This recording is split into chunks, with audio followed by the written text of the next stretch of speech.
Hello and welcome to the Whiskey Lodgecast.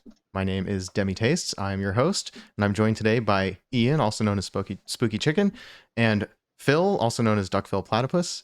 And today we are doing something long overdue, which is instead of talking about, and let's do the sound check. Yes, okay, sound good. So we're gonna do something that's long overdue. And instead of just sort of talking about news and topics that are sort of top of mind for us in our sort of enthusiast circles, we figured that we should actually go back to the beginning in a sense and do a sort of a 101 series of the different styles of whiskey. Starting with, for us, we're Americans, so bourbon is pretty much the quintessential whiskey type. And we figured we would go ahead and assume that our audience knows very little or nothing about whiskey, just so that we can cover our bases and try to do the best that we can. We don't get a lot of practice introducing newbies, to be honest. So we're going to do the best that we can to lead you through whiskey from the perspective of bourbon, as if you've never learned anything about whiskey before. And we have some stuff prepared for that, and we're going to try our best. But before we get into that, let's go through our usual what we're drinking today. And by what we're drinking today, I mean, of course, I have my afternoon coffee that I didn't finish. So I'm working on that. What have you got, Ian? I have Whole Foods ginger sparkling water. It's the only good thing they sell, I think. It's really quite nice stuff. What, you mean Whole Foods? That's the only good thing Yeah. Whole Foods sells? I don't know. I mean, is there anything else really? I haven't been in Whole Foods Sometimes for I a sell while. local stuff, honestly. They used to be a lot better, but that's a whole rant that I go on every time this comes up. Yeah, I would agree with that. I have gone into Whole Foods, funny enough, more often because they're a convenient parking garage and I'm going somewhere nearby. Hey. And then I go buy some cheese or something and get my parking validated at Whole Foods. They're good for cheese and wine, and I remember liking their hummus fairly well. They've got some snacks. It depends on what you're in the mood for. They were also good for getting when I was doing the Whole30 diet, which I guess that comes across like selling Whole30. I know other people have talked about this as a just generic. I did a diet. It was meant to be an anti-inflammatory diet, elimination diet. Get rid of things that might be causing you digestive problems or systemic inflammation problems. So like you may not know that you're lactose intolerant, or you may not know that you have a gluten sensitivity, which is different from being gluten intolerant or having celiac disease. But people still do have gluten sensitivities. The more and more well documented. And apparently a lot of celiac cases are sort of misdiagnoses of people who just had like some sensitivity to gluten. But like I they didn't knew know. someone, an acting mentor I once had was misdiagnosed with celiacs, and problems kept popping up. And it turns out that her body had started rejecting many forms of food because of some weird counteraction between about 3 distinct tick-borne diseases and the treatments therein. So when I knew her at some point, the only thing that she was eating every day was fish and avocado. Mm. Oh, that sounds awful. I had Yeah, a it was a lot of rough avocado time. during that month. Lots of avocado and eggs, and like your body kind of has to get used to it. I also was for a while, unrelated, I experimented with adding coconut oil or MCT oil to my coffee, which is fine once you get used to it, but doesn't really do anything for the enjoyment of coffee. That sounds awful, my guy. I'm so I'll sorry. say this: my best friend, after I told him, "Hey, you should try adding butter or coconut oil to your coffee," he sent me a text and he said, "Doug, you have never given me a bad recommendation, but this was the worst thing you've ever recommended to me." I honestly am not much of a coffee drinker. But I will say that the one coffee additive that has been suggested to me that I've tried and that actually made me enjoy coffee a little bit more was adding like a sprinkling of salt, Oh, which yeah. sounds weird. It works though. But Expressing a lemon yeah, peel over it is also really nice. Oh, I should try that. interesting. Mm-hmm. Hmm. And It gives me Genji, like espresso martini vibes a little bit. A little bit, yeah, very similar. I like espresso martinis more than I like espressos, to be honest with you. So take my recommendations with a grain of salt, I suppose. But Genji, I also have not been in a Whole Foods in ages, and there's one about 2 blocks from my house. I just hate it. But yeah. I think we can So, all agree Phill, that what are you Trader Joe's drinking is right way now? better. Trader Joe's is excellent. I love Trader Joe's. I definitely have a tall glass of water and not a half-finished can of Celsius because I definitely don't need caffeine to survive. Okay, so that Celsius that you're definitely not drinking, I've never heard of that. Could you give me a little information? Purely hypothetically, tell us about the Celsius that isn't here. Like if There's you a were Celsius drinking in the room Celsius with right you now. Blink No, if you're in trouble. Oh wait, your video's not working. So basically, it's like a slightly healthier energy drink. Um, it's it's made with sucralose instead of sugar. The caffeine source is matcha. It comes in a variety of flavors. Most of them I find but I really like the orange flavor and the apple pear flavor. It's also 200 milligrams of caffeine per serving, and there's a warning on the can that you should not consume more than 2 cans in a 24-hour period. How much is 200 milligrams? Put that into perspective for me. How many cups of coffee are we talking That's about? like 3 or 4 cups of coffee, depending on how you make your coffee. Holy shit. It could be Yeah. 2 cups of coffee. Some coffee brew methods are strong enough to get you like 120 milligrams, but like most of the time, you're gonna end up with like 60 to 80 milligrams in a cup. Also, of course, depends on how big your cup is. It is roughly equivalent to 4 cans of Coca-Cola caffeine-wise. Yeah, there you go. That's a better way of putting it. Oh my gosh. That's a lot of caffeine. In It one can, so having 2 of them is like I get jittery if I have more than 3 cups of coffee in the course of my like usual my usual daily coffee drinking window is about 5 hours long. And I'll usually I'll make like a K cup if I need to get started early in the morning, and then I'll make like a Chemex pour over, which is basically 2 cups of coffee worth. It yields what, about 450 milliliters or something. It's like 2 8-ounce cups, but my mug is 12 ounces, so like it ends up being a mug and a half. Sometimes I make Turkish coffee in the afternoon, then I feel like I'm going to die for about an hour. The Pawn says so about 60 ounces a day is a lot. Yeah. That's roughly how that math works out, I think. 60 ounces of coffee. That's wild. That's a lot of coffee. It's a lot of coffee. Yeah, hey, we got a lot of people in chat today. Let's read a few of these comments. Genji, good evening. Thank you for joining as always. And before we turned our mics live, the Pawn joined chat and said, "Okay, I'm here. You may begin." And we all laughed. Yeah.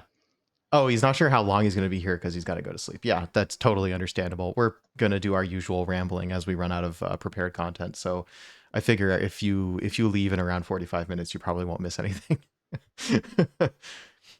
According to the YouTube analytics, people stop watching our videos after about 10 minutes. So hey, that's good to know. Oh, speaking of YouTube, hey, we should be doing the algorithm thing a little bit more. If you're watching us on Twitch and we've got 15 followers and we've had up to, I think we've had 28 unique watchers over the 2.5 months or 3 months that we've been doing this. I shouldn't probably be revealing those numbers. They sound real small, but from the perspective of we just started doing this thing, that sounds like a lot of people. And it's worth mentioning, if you want to know when we go live, which is fairly consistently on Thursdays, 5 p.m. Pacific time, give or take an hour, and then we do for about 2 hours. If you want to know when we're live, all you have to do is do the thing in Twitch, which I think is following the stream, which is different from subscribing to the stream. We don't need any money from you. I don't think we're possibly set up to do it. There's some partnership thing I don't understand. No. I barely know what Twitch is. We do this for free. We do it for fun. We might set up like a donate coffees to us or something like that at some point, but we haven't set up anything. Yeah, we also take cashier's checks. I'm kidding. Yeah, once we get around to setting up a PO box, I guess. Take cashier's checks, blood diamonds, anything you can send through the mail.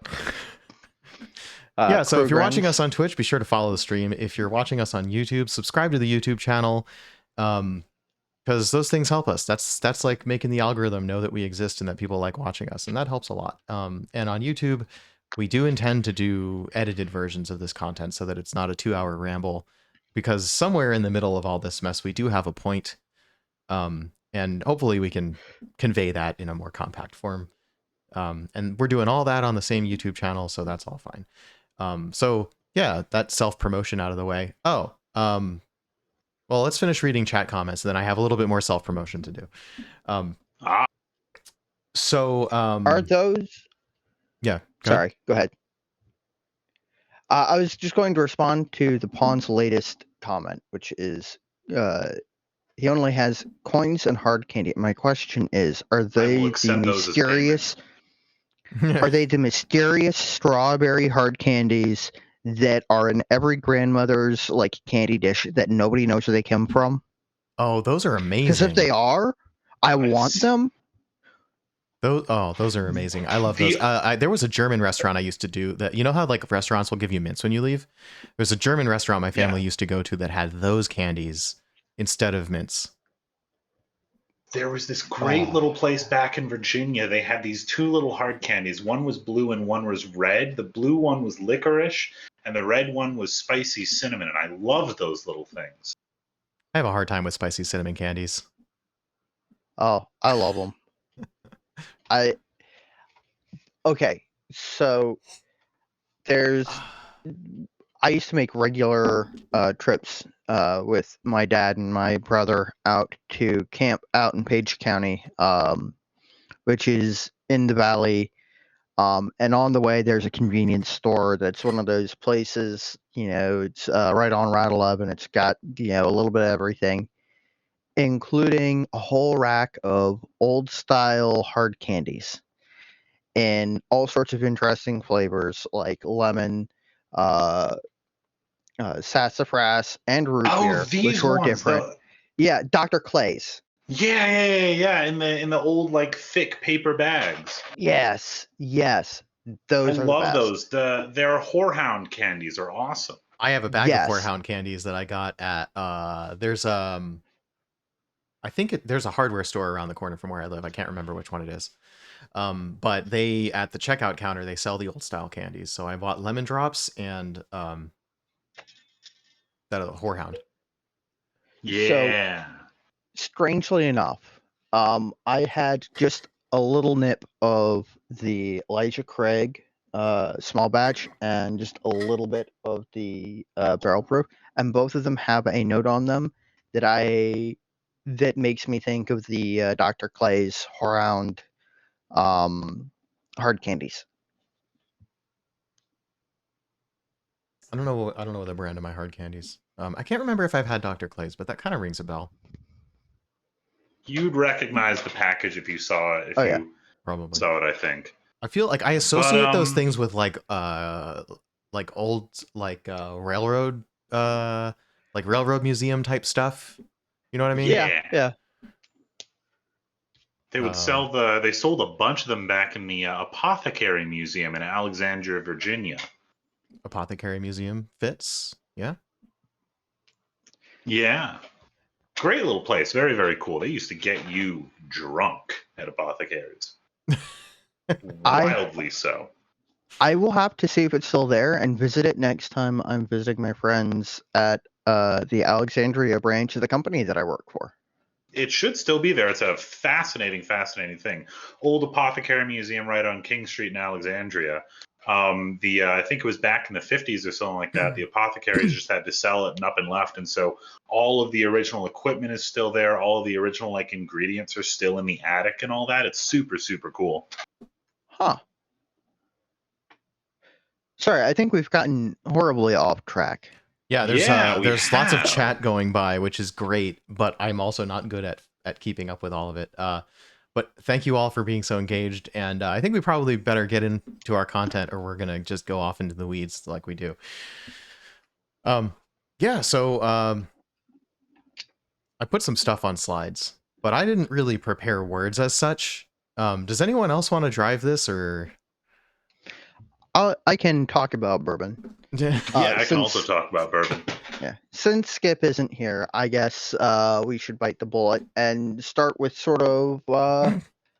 I've got to actually look at the slides to see where we are. Hold on a moment. Yeah, I put some words. I put some words on a slide just to give us a place to start. Oh, there we are. And when I restarted the Alienware, I lost a bunch of it. All right. Yeah. Bourbon 101. So, the most basic understanding of bourbon starts with what it is made out of, which is a mash bill that contains no less than 51% corn, plus any percentage of the remaining mash bill is other grains. Like, it is 100% grain, 51% corn, and the rest is basically whatever you want as long as it's a cereal grain. Which leads to some cool stuff like AD Laws and a couple of other places make a 4-grain bourbon. And I've seen rumors of people trying to get more than 4 grains in, which is interesting. And I want to try them. But I want to try just about everything. Yeah. And they're typically around 65 to 70% corn. There are some weird exceptions, and most of them high use rye right over here, 49% rye. I want to say. Wow, that is really high rye. So that would be 0% malt. That's just 51. 0% malt. Yeah. 51 and 49. So. Wow, that's. Wow. Well, yeah. I guess we'll get into the why that's surprising a little bit later. Yeah, no, there's some weird ones, but yeah, we'll talk about that one in a minute. Yeah, I guess so the basics, just I guess in a phrase, or I mean, honestly, Ian, you do tours, so you might probably be better positioned to say like, how do you lead the beginner through? Right. So let's lead with a few little things right here. First of all, some dispelling of maybe some myths or just some confusion right here. So bourbon is two things in general. Bourbon is a whiskey made out of 51% corn plus any other grain, distilled much the same as any other whiskey, and aged or at least put in new charred oak casks. Has to be made in America. We'll get on to some of that, all that stuff in a minute. The other thing that bourbon is it's what Americans call whiskey. The thing about it is that, to be clear, bourbon is a form of whiskey. Whiskey is the wide umbrella of barrel-aged grain spirits, essentially. There's technically some more minutia there and some more technical comments there. We won't get into those right now. Another big thing is that bourbon has to be made in America. It does not only have to be made in Kentucky, but a lot of bourbon is made in Kentucky and Tennessee and Virginia and places sort of down in the American South and Southeast and such. But it can also be made in wonderful places like Seattle and Washington. It can be made in Virginia, like bare knuckle right here. And it can be made in wherever the hell this barrel comes from, which is Tennessee, Indiana, Kentucky, Ohio, Wyoming, New York, Texas, and Maryland. Quite a blend of things right there. You know, I'm embarrassed.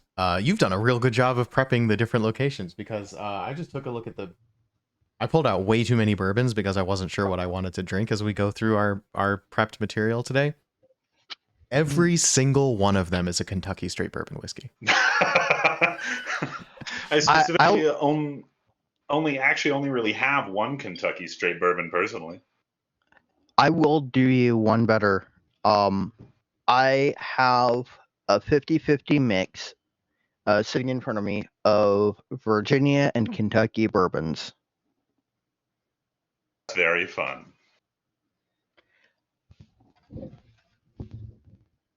Right. So that is generally the thing. I mean, you'll hear a lot about the how to say the historicity of bourbon.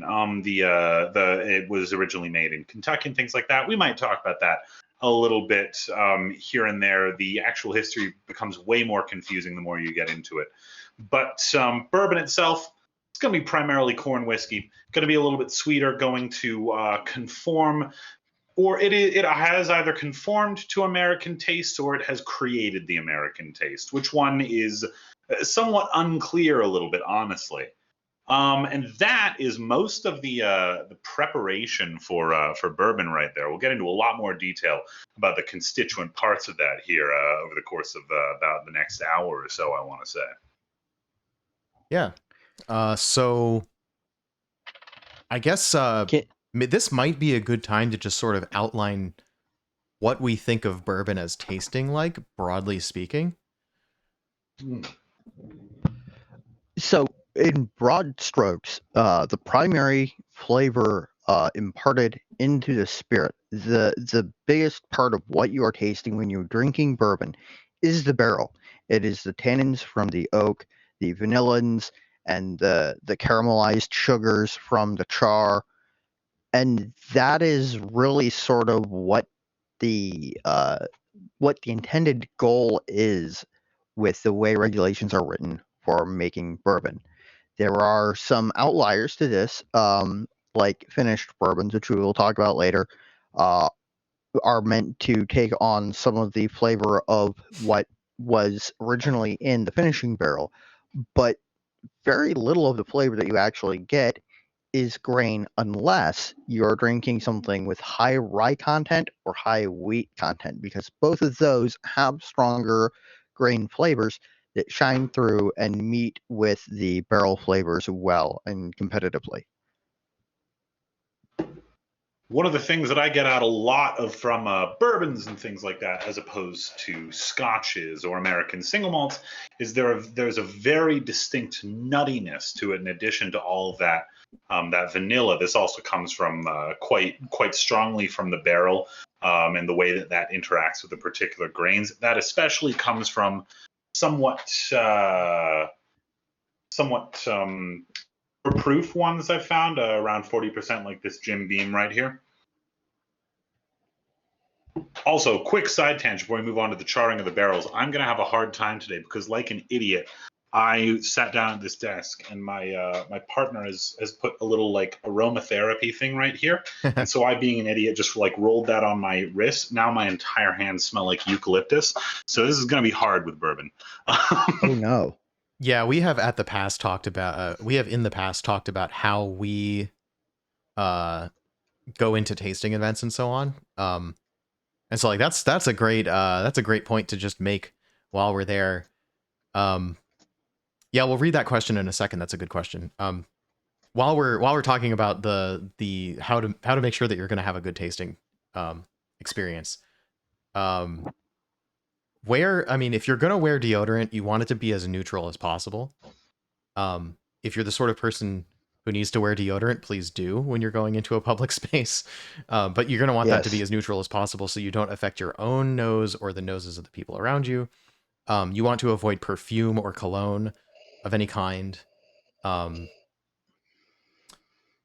Try not handling chemicals. Yeah, don't do anything. Try not to smell anything that is going to dull your nose because it's a strong smell. These are just sort of like the basics. And then there's like things get weird and superstitious when some people are like, I know somebody who says that ice cream completely kills their whiskey palate. And like I can get that. It doesn't necessarily do that to me. For me, like things that are really spicy or like oily or high in garlic, that sort of thing, are a problem. But cheese is actually a great palate cleanser for me. So like dairy is not an issue for my palate, but for other people it is. So kind of just experiment with what works for you there. And then you may also want to open up with something that is going to prime your palate. So a whiskey that you're really familiar with that has just the right amount of complexity. So for me, that's actually one of the things that I'm kind of starting with today is I've got the Wild Turkey, the lower proof release, the Wild Turkey 81, which it does say 81 proof on the label, but it doesn't make a big deal about it being 81 proof in terms of the main branding. We decided today that we would start off with low proof bourbon to just sort of, if you were bringing a newbie into whiskey and you're in America, the easiest and cheapest thing to get access to is a bourbon around 40% alcohol, because that is, you know, essentially the commodity liquor. Yeah, the Jim Beam white label. There are many others. I believe the Maker's Mark standard release may be 40%, or maybe it's 45. I honestly don't recall. It is 45. Yeah, Yeah, 45% is a very common alcohol percentage for I wouldn't, maybe you would call them bottom shelf whiskeys, but like they're not well whiskeys. They're not aiming to be the cheapest thing at the bar. Mid shelf, like Yeah. that's kind of where Maker sits at, mid shelf right there. Yeah. Yeah, okay. So the really good question that we had right off the bat is, does Bourbon Street in New Orleans have anything to do with Bourbon the whiskey? And yes, as Duck answered, nobody knows for sure. Maybe. Yes and no, insofar as that they're definitely both derived from the name of the French dynasty, the Bourbons. But it's kind of a tough one right there.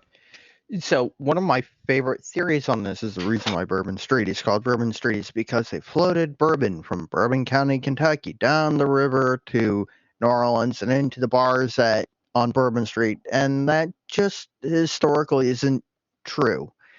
At that point in time, you know, the sort of era that they're suggesting that this would have happened, a lot of the liquor being served in New Orleans would have actually been produced around there and would have been primarily rum, believe it or not.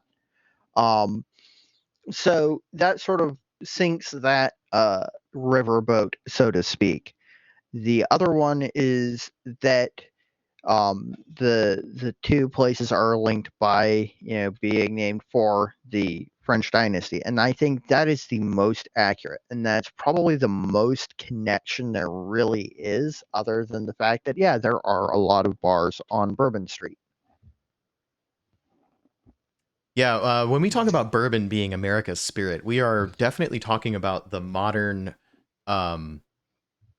I guess the modern drinker's palate for brown spirits. If you're going to have something other than vodka or gin, if you're going to have a brown spirit in the United States, you're most likely aiming for bourbon or potentially Canadian whiskey or potentially Tennessee whiskey. Tennessee whiskey is technically a type of bourbon. Sometimes they get upset when you say that. But the definition of Tennessee whiskey is completely compatible with bourbon. It just has some extra steps. Pretty much everything that we're talking about, someone's going to get upset about through this whole thing, which gets complicated. We are speaking in generalizations. There's a lot of technicalities, and in terms of talking to beginners, in terms of 101, it's probably best to say, yes, there is some nuance, but let's not get into it because it gets really complicated. What we're going to be talking about today is pretty much going to be after 1933, when the actual law that said, hey, bourbon has to be made of 51% corn was passed. Before that, you could make it out of anything. Like there were no laws before. There were no laws about bourbon before that. So what we're going to be talking about is pretty much just modern bourbon. Older bourbon before that, that was rye, that was malt, that was all this kind of weird stuff going on, depending on who was making it at the time and what they wanted to call it. So we won't be getting too much into that kind of stuff right now. And then, of course, if you go back far enough, really the spirits that were around when the United States was founded, the concept of aged whiskey as we know it today, whiskey having been aged in barrels, actually didn't exist yet. What they would have known as whiskey then would have been a clear spirit, distilled from the same types of grains. And what people were usually drinking was actually rum, which is made from sugarcane, or brandy, which is distilled from fruit. And usually they had applejack, which is basically apple brandy. So rum and applejack were sort of the spirits of the founding of the United States. And aged whiskey really became a thing within the last couple hundred years. Pretty much, yeah, in the mid 19th century, when you Yeah. get a lot more Northern Europeans immigrating to the States. Yeah, before that, I mean, gosh, I want to say it was the Roosevelts made their fortune importing molasses and distilling it, uh, which is a whole conversation right there. Yeah. People drank a lot. Huge money has always been in the distillation industry in the United States. Yep. And we're going off a little from 101. It's hard as people who know a lot of things to sort of stay on topic. We know a lot of details. Trying not to get too deep into the details. But basically, suffice it to say, whiskey has been a lot of things over the centuries. And what we have today for bourbon, it was a legal codification of the most prevalent and reliable and adulterant-free style. A lot of the laws were about making sure that the product was pure and didn't have any nasty additives in it and so on, which is the reason that you have the requirement for new charred oak barrels. It couldn't have had anything in it before, which might have been poisonous or tasted bad or whatever. Good thing to note is that these laws came pretty much right after Prohibition. With one notable exception that we don't really need to get into the weeds on, but the Bottled and Bond Act of 1897 was the first consumer protection law ever passed in the United States, way back in 1897. And we're going to get a lot more into the history, but I just want to focus on for the absolutely. beginning, bourbon for the beginning drinker is at least 51% corn. It's in a new charred oak barrel. It is a distilled spirit, and so all of the things that go with distillation. And that's pretty much it. Bourbon is pretty simple to understand from a definition of whiskey. There's actually not a lot of leeway really in the definition of bourbon, which is kind of what makes it is the experiments that are happening in the bourbon category are really interesting, because without the experiments, you end up with something that is, you buy one bourbon or you buy a different bourbon, you're going to get pretty similar products. And bourbon fans definitely don't like us saying that. People who primarily drink bourbon see it as the most complex and nuanced thing in the world. And there's validity to that perspective. We are a group of people who prefer drinking a different style of whiskey, and we've just spent more attention on it. So honestly, there probably is a lot of variation, and we're just not paying attention to the right things. So I'm just putting that out there so that people don't get upset with us. If we're riffing on each other and making fun of each other, we'll say things like bourbon just tastes like brown sugar and cherries and nothing else, and it's all the same. But the reality is, if you pour two bourbons next to each other, you will find differences, just like with any other pair of whiskeys. The pawn observes that the virgin barrels, virgin meaning new, in this case, meaning it's not held anything before. The new charred oak barrels was partly due to the Cooper lobby, so that they could basically have work making barrels. That is true to some extent. And that may also be why the requirement for new barrels is all over American whiskey regulations, and there's very few categories that don't have that requirement in the United States. We'll get into those in a bit. Yeah. Maybe not tonight. Yep. Really hard for us to stay on topic with just the beginning stuff. Let's talk about what distillation is for anybody who doesn't know. It's worth saying. So with distilling spirits. So distilling is a chemistry process, and distilling basically means to separate one substance from other substances. And there's a few ways to do it. One of the most well-known ways that you've probably heard about is to basically just slowly heat up a solution of liquids until you hit the boiling points of the various component parts. They evaporate and then they condense somewhere else. And so you can sort of take the parts of the solution out of solution and separate them. So you'll have, in this case, alcohol has a lower boiling point than water. So when you distill spirits, you get the alcohol first and the water last, and basically you get to leave behind as much water as possible.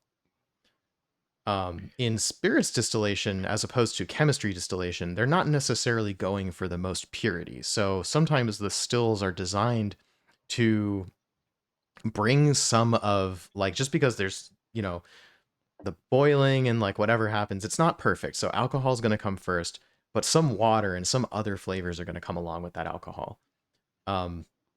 It's kind of technical how that works, and that's not really the point. The point is that you start with something which is a fermented, we call it a mash of grain. You start with your grain, you grind it up, you cook it, and that's the mash. You add some yeast and you let it work, and you end up with something that's like a beer. You could turn it into beer. In a lot of cases, distilleries create something that you could turn into beer if you added hops or if it matched some other styles or whatever, but it's basically a beer, or a precursor to beer. And then you put it through a still once, twice, 3 times to get the alcohol percentage up high enough to be a spirit. And then you put it in barrels. So that's basically what distilling is from the perspective of spirits, and getting deeper into the process of distilling probably isn't worth it. As far as most American whiskey, but especially bourbon, is concerned, most producers view distillation as the way to get the alcohol to the right percentage, and not necessarily as a way to produce flavor. They're relying on the mash bill, which is how much corn, how much rye, how much barley, how much wheat, how much of the different cereal grains. Is a recipe. Like if you're making bread and you put different types of flour together, right, that's your grain recipe. So they're looking for that to make flavor, and they're looking for the barrel to make flavor. And distilling is just a step to get the alcohol to a high enough concentration. I had this nice picture. There's a lot of nice pictures of charring barrels, basically. This may even be like a render or something, because that barrel looks too perfect to be real. Yeah, it looks kind of like a render. So you start with a barrel that's mostly fully assembled, and then you basically stick a flamethrower or a torch or something like that inside the barrel for some period of time to produce a charred layer on the inside of the barrel. And then they seal it up. And that's what you put your whiskey into.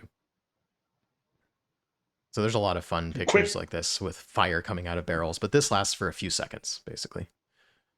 I don't know if I've ever seen a picture of it where someone's hand is on the barrel at the time. Oh, yeah, that is. Yeah, I just noticed that. Don't do that. Yeah. I mean, we're talking about, I believe the number 4 char, which is most common, is something like 90 seconds of intense flame. I believe that is so, yes. That is longer than you might think, but also not very long. And it is a pretty good amount of heat. Yeah, they also they toast the barrel sometimes too, which is going to be, instead of an open flame, they basically get it really hot like an oven. And that's meant to sort of caramelize the sugars in the barrel. And the actual charring process is exposure to the open flame that's actually making that sort of charcoal layer, which has lots of surface area. The reason that you want a lot of surface area is because one of the things that happens in the barrel is the charcoal on the wood is actually filtering out some unpleasant flavors from the white spirit, the new make that went into the barrel. As well as... I've actually... Yeah, go ahead. No, I was just about to say, I've actually found your the article where that picture that you found came from, and I was a bit confused to find out that there is actually a level 7 char at 3.5 minutes long. Wow. Yeah. In any case, moving on. I think somewhere around char number 4, they call it an alligator char, because what happens is the wood gets so charred that it starts to split and forms like these alligator scale looking things. If you've ever hung out around a campfire, or you've seen the campfire after it's burnt out or been extinguished, you'll probably see that the logs sort of have this scaly look to them. That's sort of one of the things that happens inside of the barrels during the charring process. And the other thing is that, yeah, that char allows, that extra surface area allows the liquid to get in around the barrel and extract all of the wood sugars and a little bit of the caramelized and charred sugar. And that contributes to both the color. Let me find a really dark one. This is a pretty dark one. So you get that sort of caramelized color that's coming from the charred wood. Because American spirits that are labeled straight whiskey cannot be colored. So this is all natural color from the barrel. And that's what straight means in terms of whiskey. That's an important word to know for reading the label of a whiskey, because sometimes you'll see whiskey, it doesn't say it's straight whiskey. That probably means it either hasn't been aged very long, it could have been colored, it could have had things added to it. It's like the less pure whiskey product. So most of the time when you're shopping for whiskey, it's not very much more expensive. You can get, around the $15 to $20 mark. You can easily find almost everything is a straight whiskey at that point. And that's sort of your minimum quality bar for American whiskey. How are we doing on keeping this newbie friendly? I don't think we're doing a very good job. A questionable job, I would say.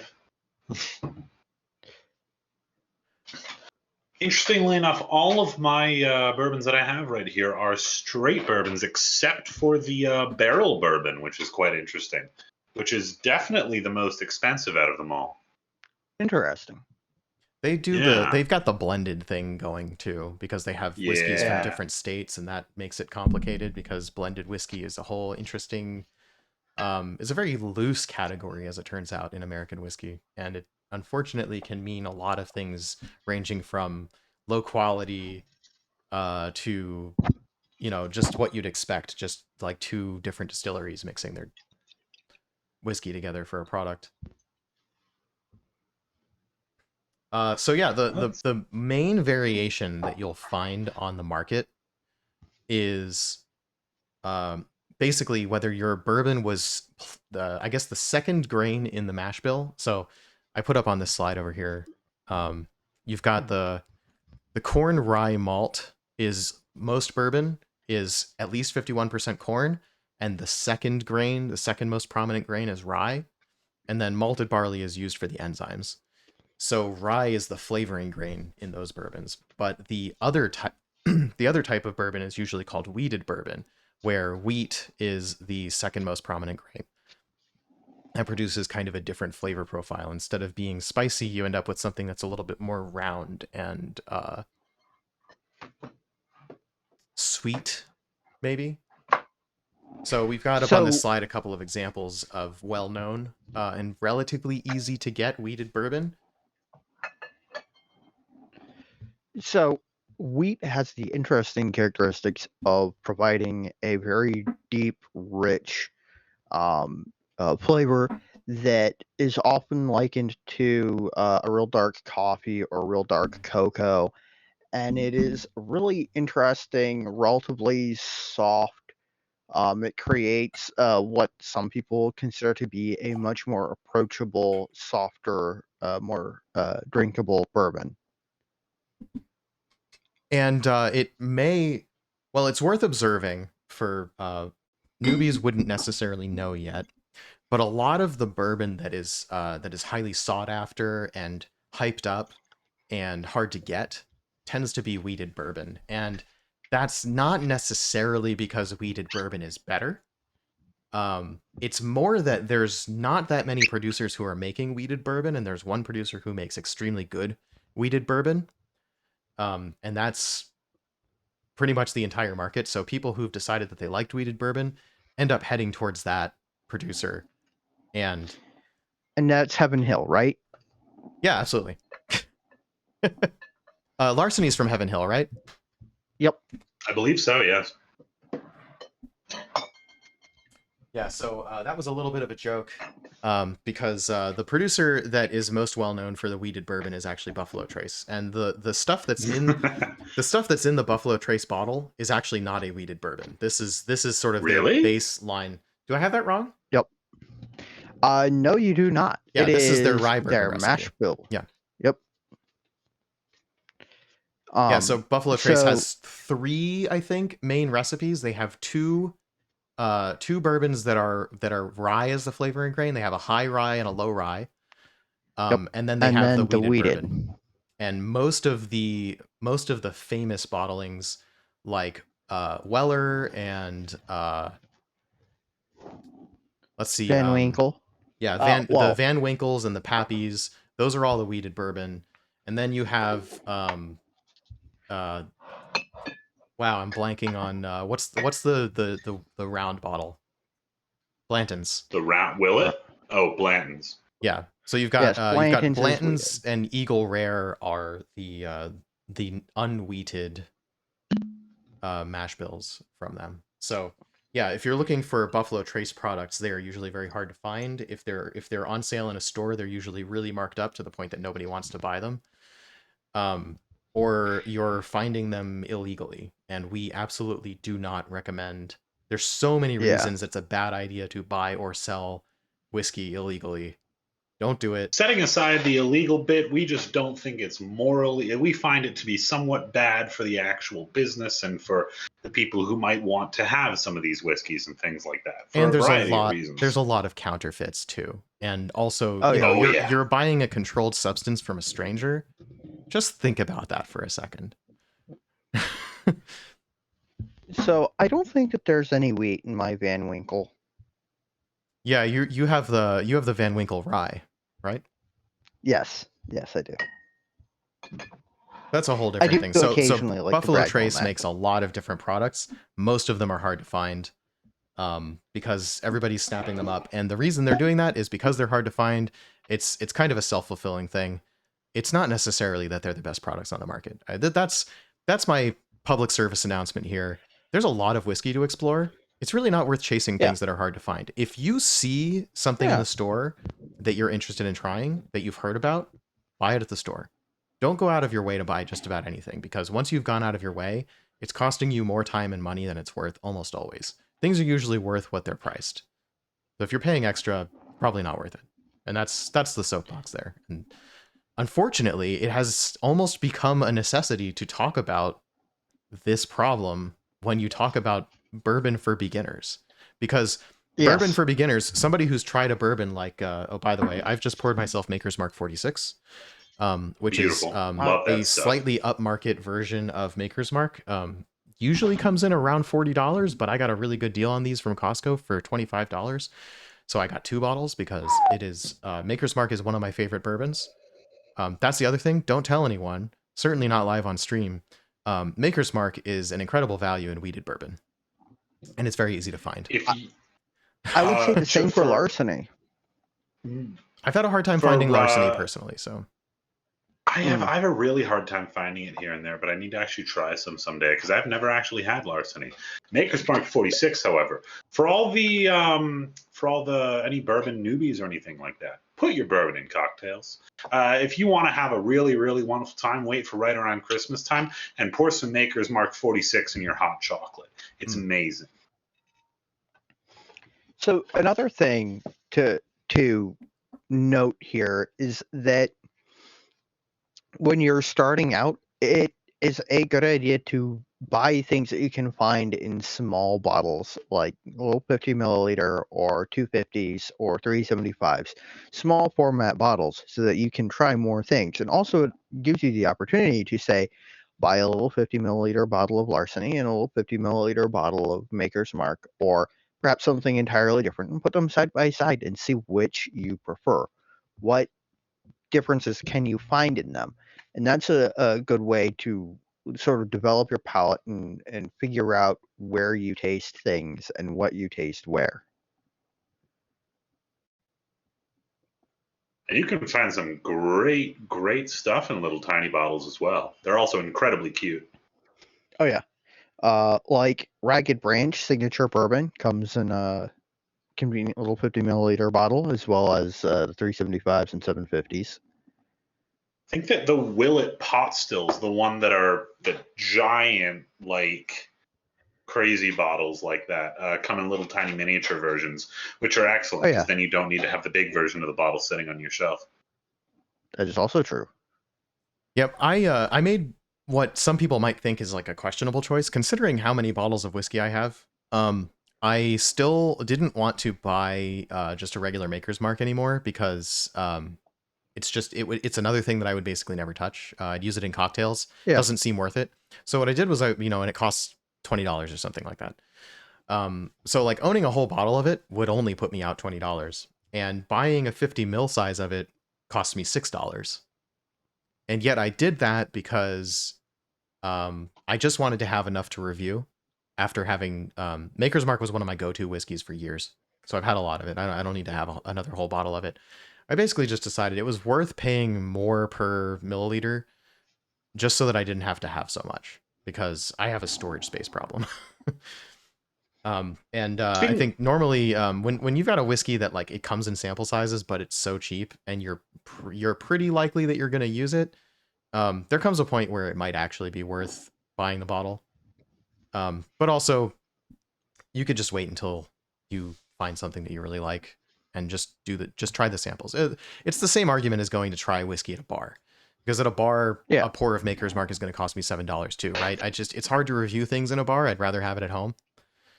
So that was my logic there. So speaking of Maker's Mark, go on, Phill. I was going to say, I will say that if you do happen to see something like, say, the barrel proof version of what is regularly released at 92 proof, it is maybe a good idea to buy a small bottle of the regular and a bottle of the barrel proof. Oh yeah, I see what you're saying. Absolutely, totally agree with that. Absolutely, which is basically my thought. I bought this Maker's Mark 46, and I decided that I wanted to have the regular Maker's Mark to compare it side by side. That was the reason for that purchase. Yeah. Yeah, do I have? I think Maker's Mark is the only weeded brand that I have. I think I have a sample of Larceny barrel proof somewhere. I have a little bit of the Ragged Branch weeded somewhere. A little sample bottle of that. I intended to get the weeded Lost Whiskey Company offering, but I instead accidentally ended up with the high rye version. And I don't think I have any other weeded bourbons that I am aware of. Oh yeah. So to sort of complete a thought from earlier, the reason to introduce bourbon newbies to this concept of weeded bourbon and then warn them away from the hype is when you tell people that you're into bourbon, you're going to find a lot of pretentious people who get down on you because you haven't had or you don't own these fancy, expensive, hard to find weeded bourbons. You just need to know that's not everybody, but they're a loud minority. And you don't have to be part of that club to enjoy whiskey. That's the soapbox that's important to give to newbies, I think. Oh yeah. You don't have to have those fancy, hard to find bourbons in order to say that you like bourbon, even though the people who have them will tell you that because they want to feel justified and important in their decision to go hunting for that stuff. Yeah. Honestly, find what you love and, explore other things, but bear in mind that what you love is what you love, and there's nothing wrong with that. Yep. I have a special fondness in my heart for some of the lower end Beam products, and I have definitely gotten some flack for that from fellow enthusiasts who are flabbergasted that I have managed to acquire almost every sub $50 James B. Beam distilling release. I'm not as much a fan of Beam, but I can definitely appreciate it. I have the Knob Creek 9, which is a Jim Beam product. That's a solid one.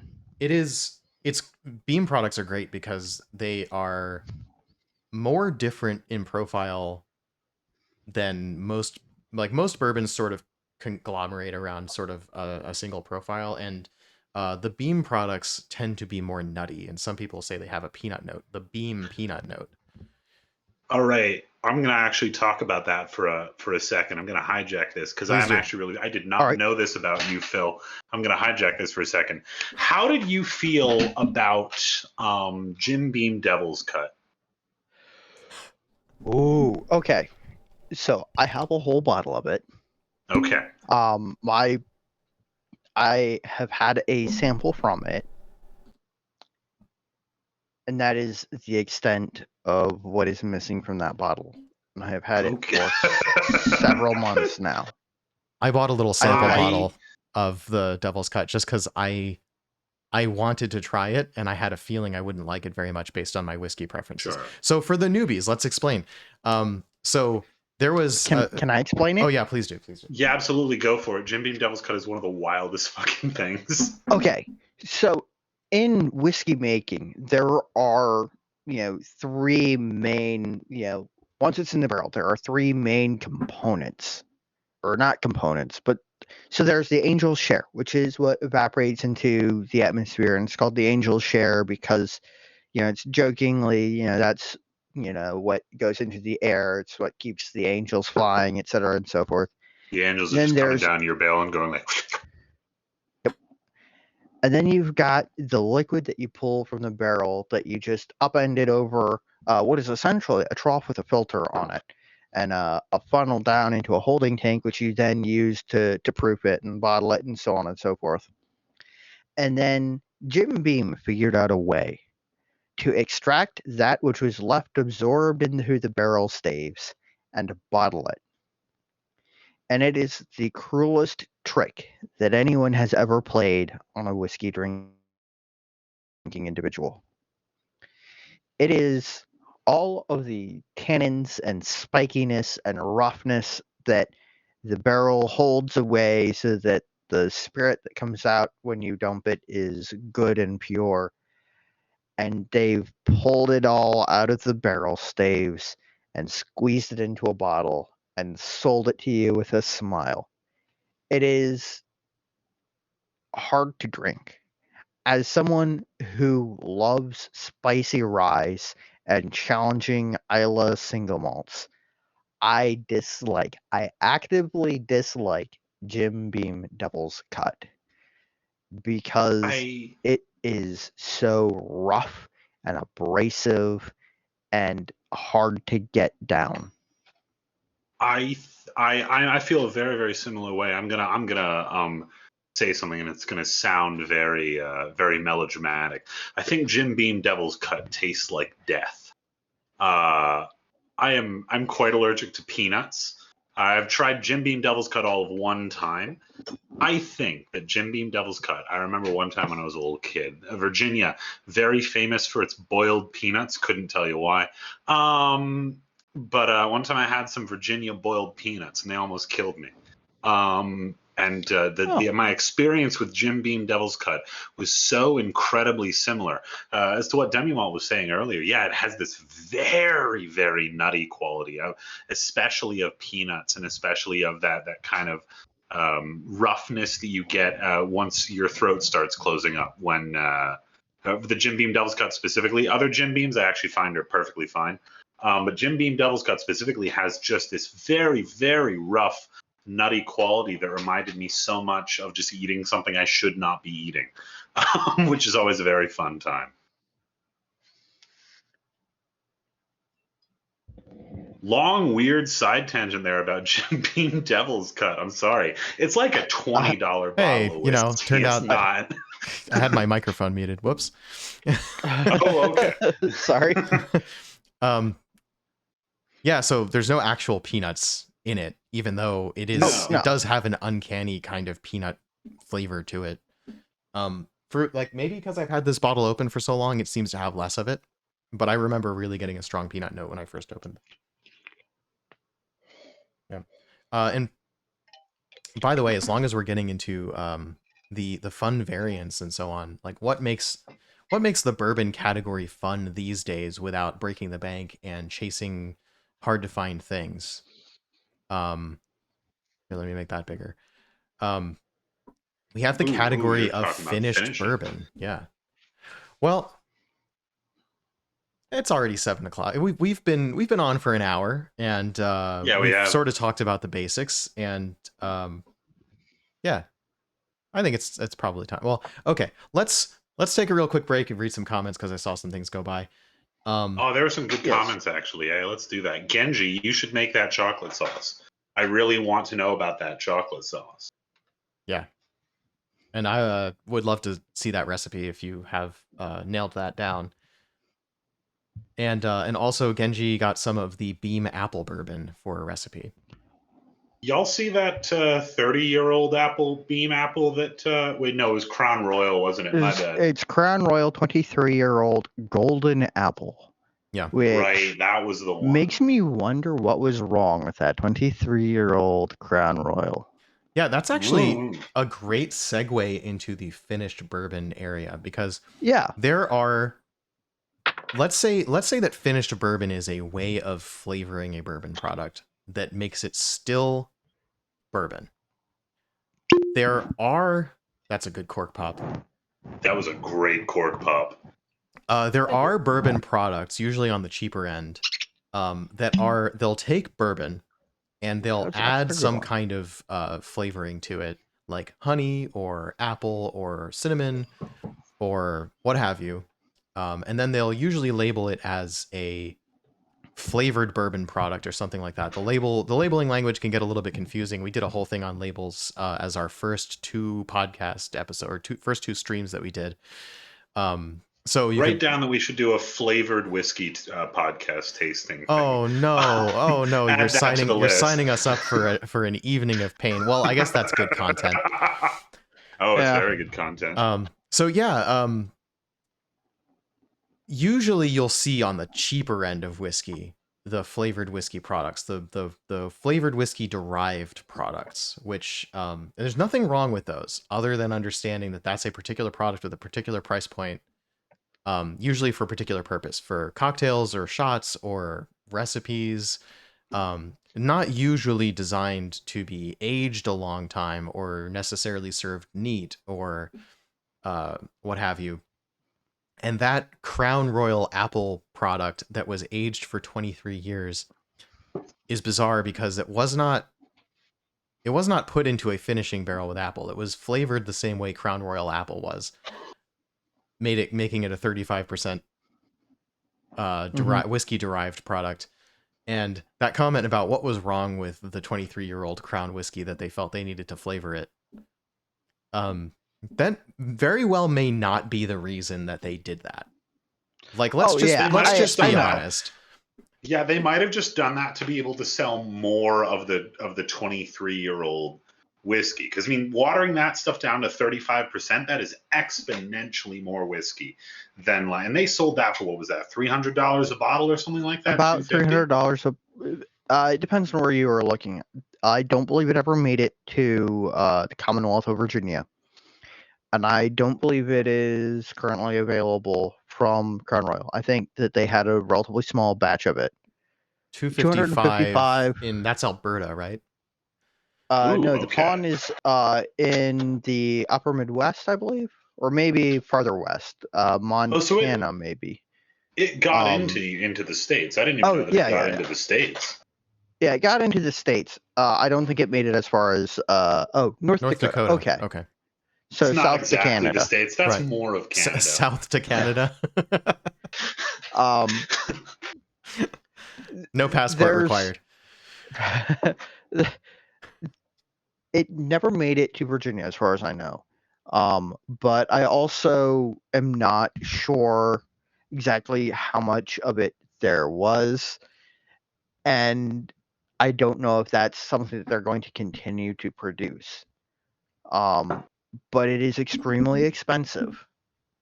Yeah. So it's one of those things where, as a whiskey enthusiast, I see that and I go, well, I don't want to spend money on that because that doesn't appeal to me.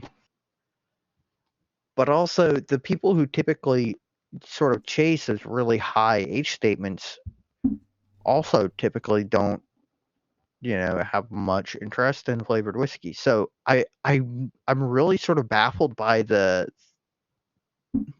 decision there. Yeah. I want to know. So it's important to remember at times like this that a lot of whiskey products are made with some kind of product market fit in mind. And we're here wondering why, but we're thinking at it from the narrow perspective of a home whiskey enthusiast drinking whiskey neat. The actual reality is that most whiskey is consumed at bars in cocktails. So what you're saying is that the North Dakotans bought it to put it in their bars?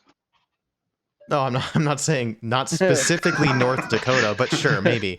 I'm thinking that Crown made this product because they have old whiskey that sells well, and Crown Apple sells well, and there's a certain Crown that frequents bars that's going to like the Crown Apple and maybe likes the older Crown or wants to try something older, and they say, "That sounds good. Can I have that in a Manhattan, or can I have that in a, can I have that in an old fashioned, or can I just have that on the rocks?" Like, it's Yeah. something you buy because it has the brand recognition, or it ticks some boxes of flavors that you've liked before, and you're feeling fancy and you want to spend a little bit more money on an evening.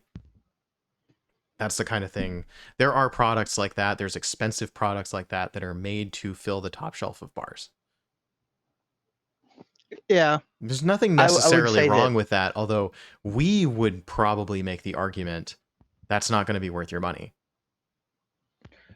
Well, it's, and I try to approach it from the perspective of it's not something that I want to spend my money on. I don't.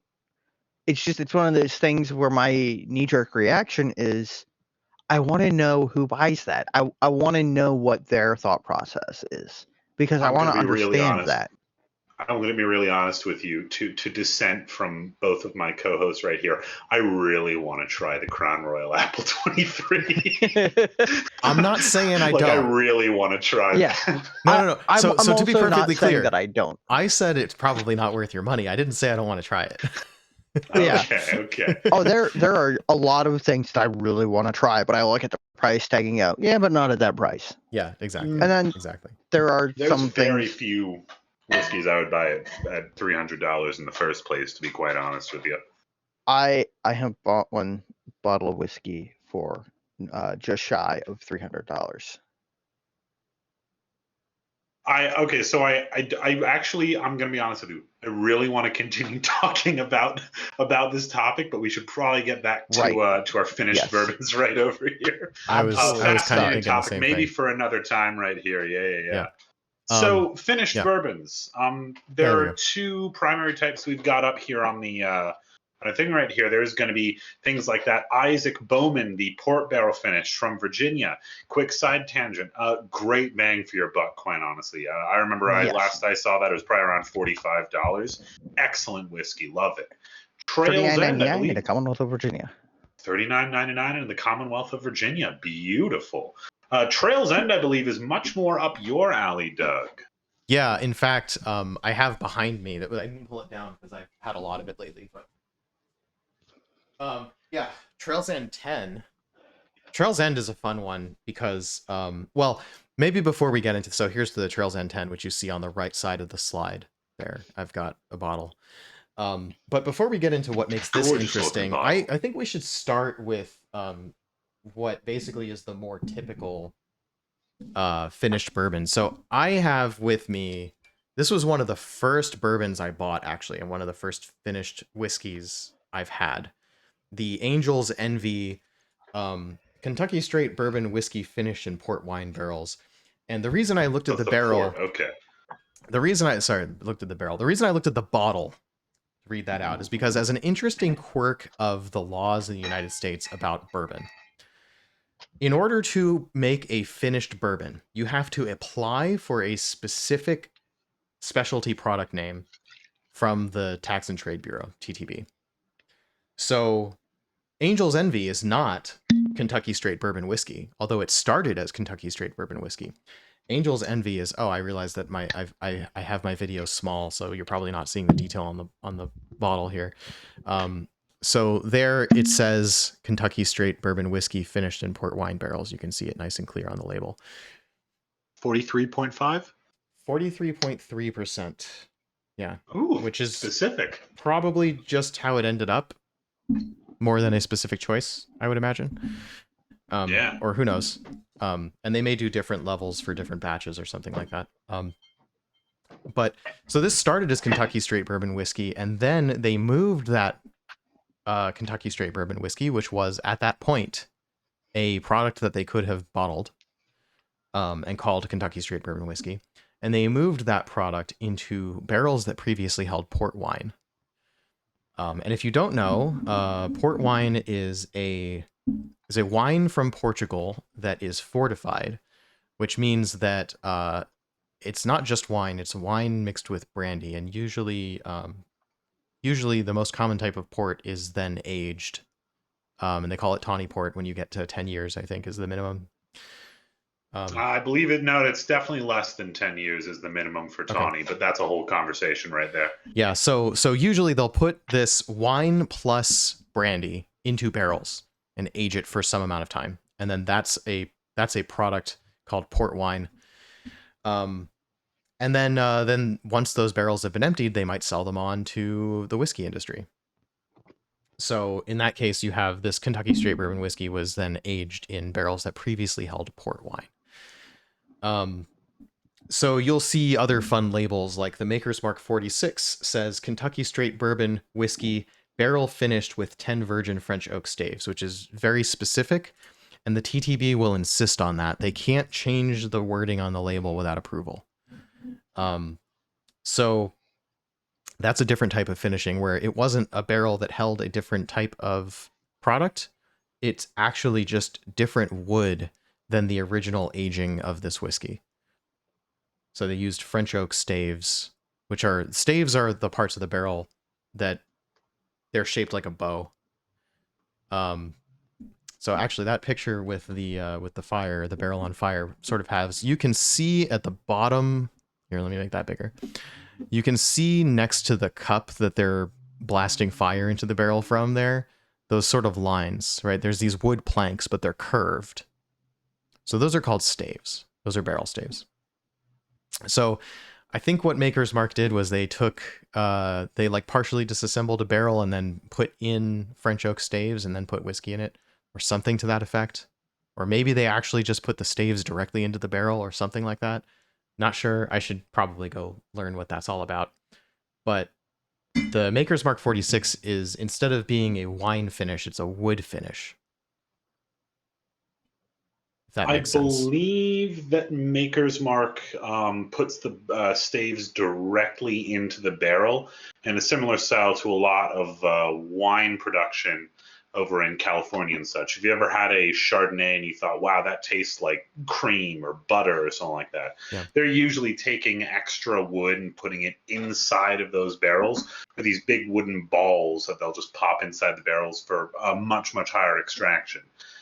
Fun thing about your Maker's Mark and your 46 is I believe the 46 comes from, it's like the 46th stave profile. Yeah, that they used. Right. In they the did production. A bunch of experimentation. Let me make that bigger again.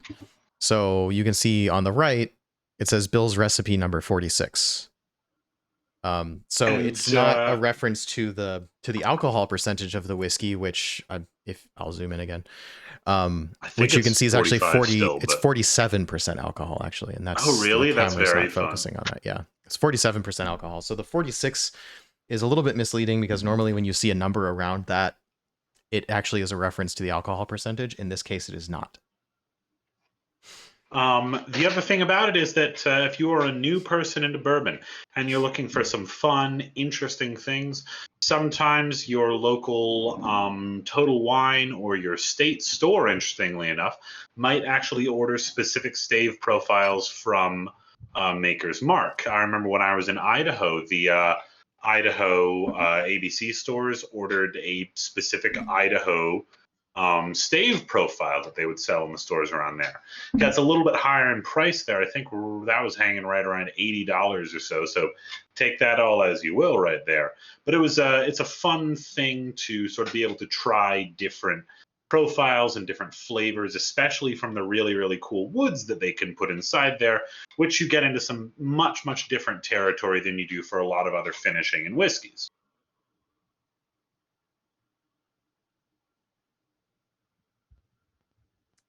So I've just poured myself a little bit of that Angel's Envy. I don't believe I've had this in 2 years. Oh, wow. You probably saw that bottle's pretty full. I bought this because it was popular at the time. I wouldn't say it's not popular now, other than I'm not paying that much attention to bourbon social media, bourbon-related social media lately. But at the time that I bought it, it was definitely popular. Tried it. decided that I didn't really like it that much. Let's see what I think now. As for me, I've poured myself a bit of the Isaac Bowman because I prefer it to the Angel's Envy. Yeah, it's just gorgeous. I think my problem with it was like, yes, it tastes like bourbon. It's a little bit sweeter, almost candy sweet, or like almost a candy chemically quality to the sweetness. It does have kind of the winey quality to it, which I don't think I picked up before. That's nice.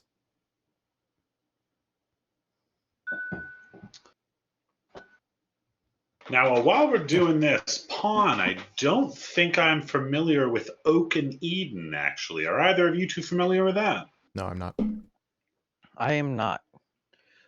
Interesting. Yeah, I've not heard of Oak and Eden. I think that maybe in response to my exchange with Genji about recommending a Gold Rush cocktail for the Jim Beam Apple. But I am not sure. Yeah, not. So Oak and Eden is a distillery, and that's all I know. Okay. Okay. So Oak and Eden is. They do some weird stuff. Yeah, so they've got some interesting freaky finished stuff. The one I'm looking at says bourbon whiskey finished with a toasted oak spiral. And they actually left the toasted oak spiral in the bottle, which basically means the longer you have that bottle, the more oaky it's going to get. I have seen similar products as like a standalone, put the stick in your bottle of bourbon to make it better, which I take with a grain of salt. I can't imagine like a liquor store getting stuck with a bunch of that for like a year or two, what it'll taste like when it finally gets bought and opened. You know what I mean? Yeah, that's an interesting one. That's a very interesting one. There's actually a very fascinating thing. I think that sometimes this happens somewhat infrequently with the bourbon market and with some of the wider whiskey market. People want to market to the, the wine crowd and things like that. People who are known to spend a lot of money and who will buy wine and put it down for a while. Now, I think some of the most notable examples of this are going to be your Bordeaux wines, where people will buy those and set them down for like 20 years or something like that. Or we were talking about port earlier, your vintage port. And vintage port, what they do is they do not filter the must from their actual wine. They leave it inside the bottle so it will continue to age as the as time goes on. The Pawn says Yellowstone fans are the target, which is kind of a fun one. I don't get the reference. Yellowstone makes a pretty good bourbon and a decent single malt. They do definitely. I think I've met only a few people that have considered themselves big fans of Yellowstone. So I imagine that maybe the Pawn is making a reference to some people who lived up in those more northern areas right there, because I knew some the television program. People up there. Or the television program, actually. That could also be it. The actor rep is off Yellow. Oh, no, it's the television program. Okay. We all thought that you meant Yellowstone bourbon, which makes some really cool stuff, actually, as well. Okay. So some comments went by in chat. We were talking about that Crown Apple, and Phill recommended to Genji to try that in a Gold Rush cocktail, which is basically a whiskey sour made with honey syrup. So you basically get honey apple whiskey in that cocktail combination, which sounds delicious. Actually, I think Crown Apple probably, like, it's the sort of thing I would say don't expect it to be great neat, but buy it because it's a good cocktail ingredient. I think that's true of a lot of those flavored whiskeys. I mean, so the only time I've had Jim Beam Apple, that is one of the ones that I do not have a bottle of, strangely, was in Gold Rush cocktails for a friend's wedding. I see. It was Beam Apple, not Crown Apple, but it was related to the same topic. Yeah. Yeah. So that would be an interesting comparison to try to try flavored whiskeys that are ostensibly the same type of flavoring. So it's an apple flavored whiskey or it's a honey flavored whiskey, but in different distilleries or different styles. So like trying the Tennessee honey versus the American honey from Wild Turkey, trying the Crown Apple versus the Jim Beam apple versus like that could be a fun other thing to do that would cause pain and be good for content because Yeah, pain. why stop at the American honey ones? Like taste the Tennessee honey versus what is that stuff called? Irish Mist? And Drambuie. Or Drambuie. And Drambuie, yeah. You could try all three in the same night. I've got a bottle of Drambuie from the 80s. You had a bottle of Drambuie from the 80s? Yeah. It was something that my dad had in his office that he gave to me. It is something that I don't think should ever be opened. Probably not. Judging by the fact that there's maybe a quarter of it left in the bottle, and it definitely had some sizable floating contaminants. But it's really cool. Yeah. Yeah. Worry about that because I don't know what contaminants those might be. Yeah, it probably has enough sugar in it that things could grow, and I bet you that bottle is probably going to be worth auctioning and not ever opening. Oh, it's not even worth auctioning, but you could try. You could try. It sits on my shelf next to the Bass Ale bottle and the Glenfiddich Pure Malt bottle, also probably from the 80s. Yep. Okay, so we've talked about some weird bioscience majors. Let's try to get back on top. Yeah, absolutely. Sorry. So yeah, actually, we've been talking about finished bourbons and things like that. Do you want to talk about barrel aging next? Like, what is our next big thing right here? I guess I wanted to, because we put up all these pictures on this slide. So we should talk about really we only have represented on this slide. We only have wood finished bourbons and wine finished bourbon, but even particularly port finished. It's worth mentioning one of the most common types of wine that's used in whiskey finishing is actually sherry. And sherry is used extensively in Scotch whiskey finishing and even primary aging, because in Scotch whiskey, you don't have to have a new barrel to start with. They can put it straight into a barrel that used to hold wine. And sherry is one of the most common traditional things to age whiskey in, as much as 200 years of history can be traditional. I mean, from my experience, there's not a whole lot of sherry finished bourbon. There's more of them. Interestingly, it seems not to work that well in my experience. Port, likewise, doesn't work very well in Scotch, but it works extremely well on bourbon. So I would recommend, if you're going to go for a finished bourbon, to try port finished bourbon. And I would go so far as to say Isaac Bowman is the ideal port finished bourbon. It is delicious. If you can find it, I do like Isaac Bowman, or whichever Bowman it is. Their rum finished a bit better, but that's just because I really like rum finished bourbons, actually. So, fun fact about that. So, A. Smith Bowman does a semi-annual release that is of a special finish that is, I believe, the John Bowman, their single barrel finished in a different barrel. And in the past few years, they've done a couple of rum finished ones, a gingerbread porter finished one, a stout finished one. But those are typically fairly limited. The Isaac Bowman, the port barrel finished, is the only finished part of their flagship lineup, unfortunately.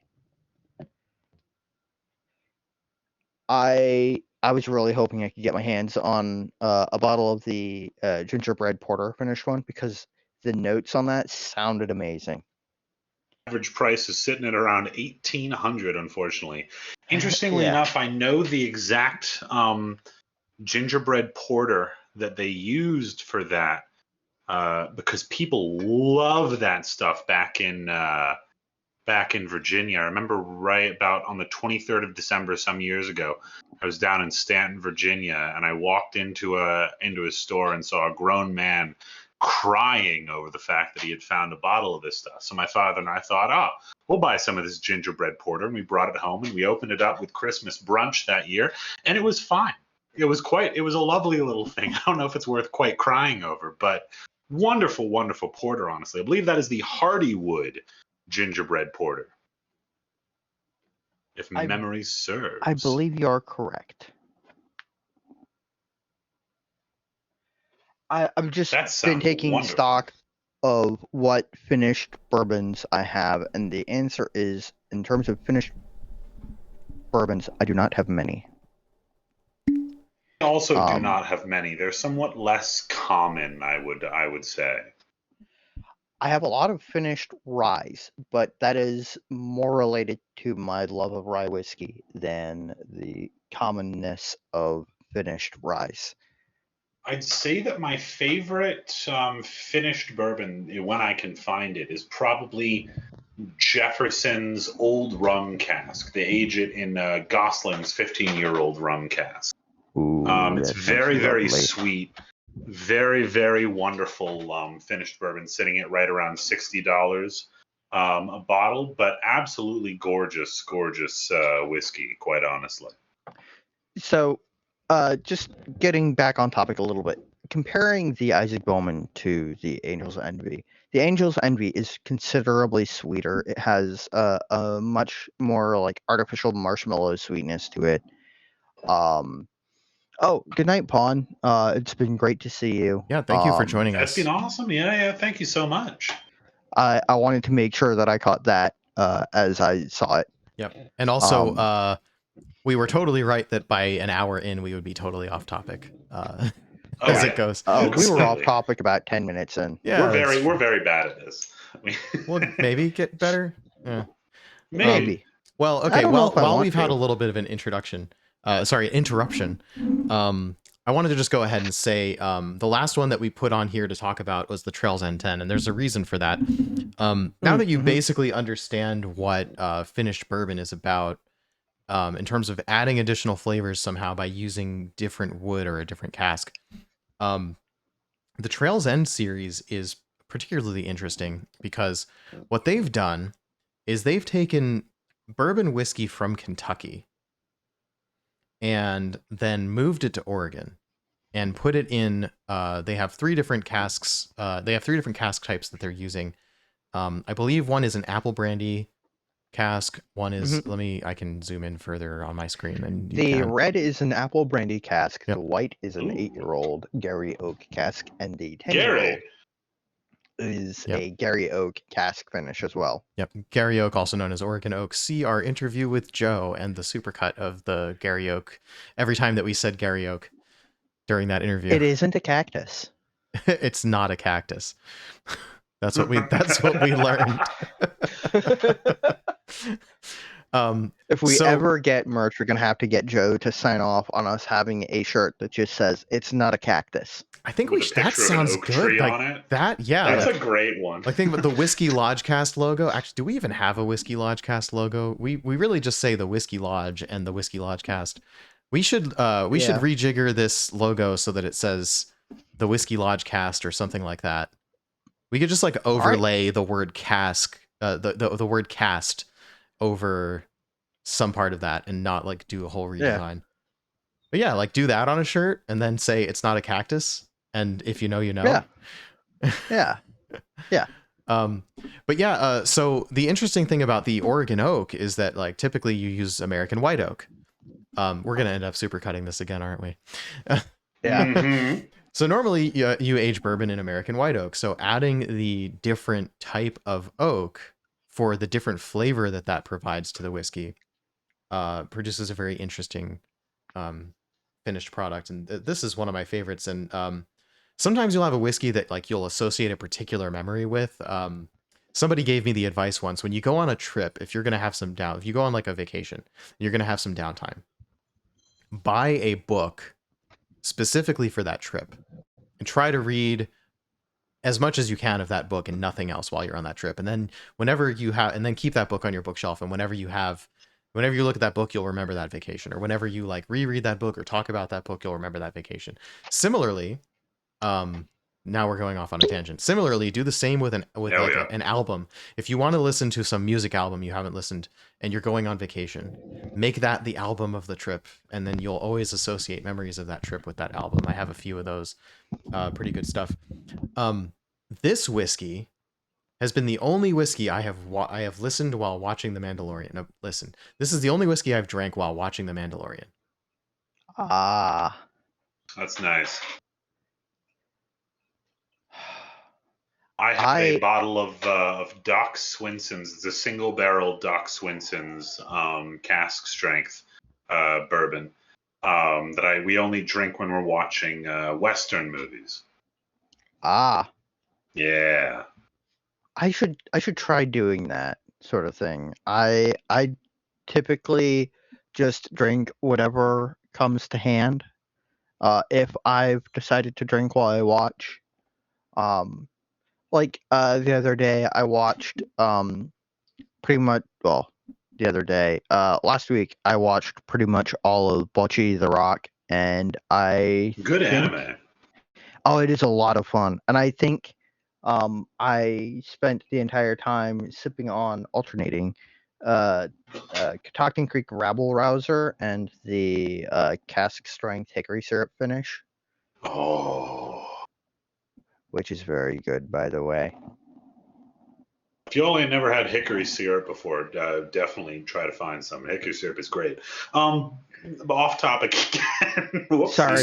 It occurs to me that finished whiskey is actually like really dovetails with double oaked whiskey, and in fact, a lot of those whiskeys we listed as finished whiskeys also kind of fit into this double oaked category. Yeah. But usually when they say double oaked as a marketing term, what they mean is they took a bourbon that was ready, and then they took, it could have been released as bourbon. They took it out of that barrel and they put it into another new charred American white oak barrel.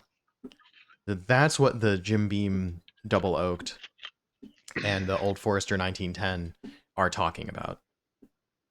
Yes. I wonder if I can make these bigger on the slide without. Oh, sorry. I just sort of imported them as they were. That's fine. Newer people will be much, much more familiar with double oak and this Old Forester, this Jim Beam, as well as the Woodford Reserve double oak. Very common ones, kind of sitting right around there. So I have never had the Old Forester, or not Old Forester, the Woodford Reserve double oaked. It is highly recommended by Skip. I also would recommend it. It was one of the first bourbons that I had when I started exploring the variety in whiskey. It was one of the first bourbons that I had outside of Maker's Mark and Wild Turkey. So holds a special place in my heart. For me, tastes like Bananas Foster. That's fair, especially when it's on fire. I get Bananas Foster, not the whiskey. Oh, okay. But you could do both. You could substitute the rum for Woodford Reserve double oaked and light that on fire, and you get a double Bananas Foster flavor with your double banana. Interestingly, the bottle of Jim Beam double oak that I have was gifted to me. At the same time, the same person gifted me a bottle of the Distiller's Cut, which is different from the Devil's Cut. And both are wonderful whiskeys. But the Jim Beam double oak has this interesting, like, you would expect, just amped up oak flavors, but it has a weirdly strong, like, sort of caramel vanilla flavor that really shines through with that peanut brittle flavor in an interesting way. And I don't have a whole lot of it left because it is one of my favorite Jim Beams. I'll have to find some of that someday. It sounds wonderful.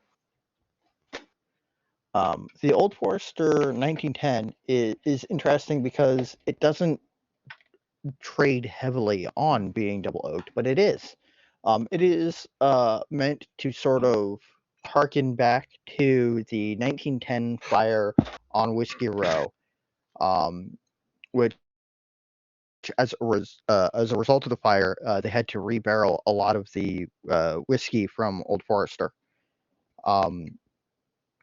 And so they've sort of done that to emulate that history in this bottle, and it is quite good. A little bit spiky. This has more of that amped up barrel flavor that you expect from double oak. But again, at like sort of strong vanilla and caramel flavor carries through. It is also an interesting 46.5% alcohol by volume, or 93 proof. Not bad. That's probably my favorite alcohol ABV that I enjoy drinking whiskey at, quite honestly. Some people enjoy it much, much higher. Some people enjoy the lower ones at 40%. I just enjoy the nice 46 kind of range right there as a nice middle ground.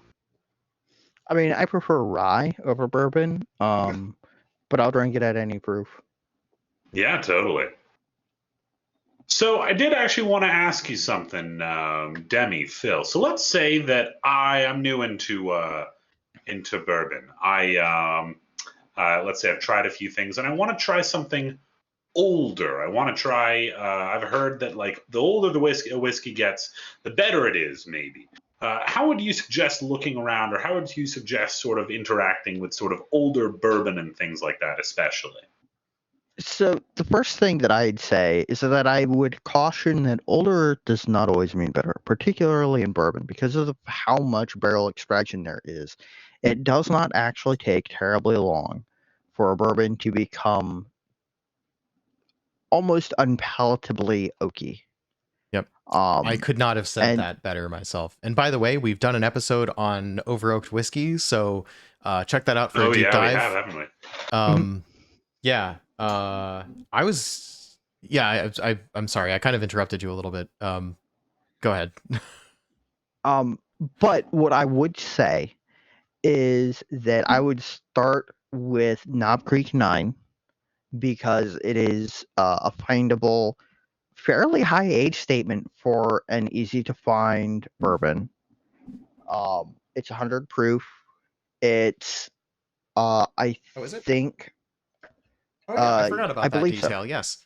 Yep. There's a Knob Creek 9, and it says 100 proof on the bottom. Is this a bonded whiskey, or does it just happen to be 100? I think it just happens to be 100 proof. Interesting.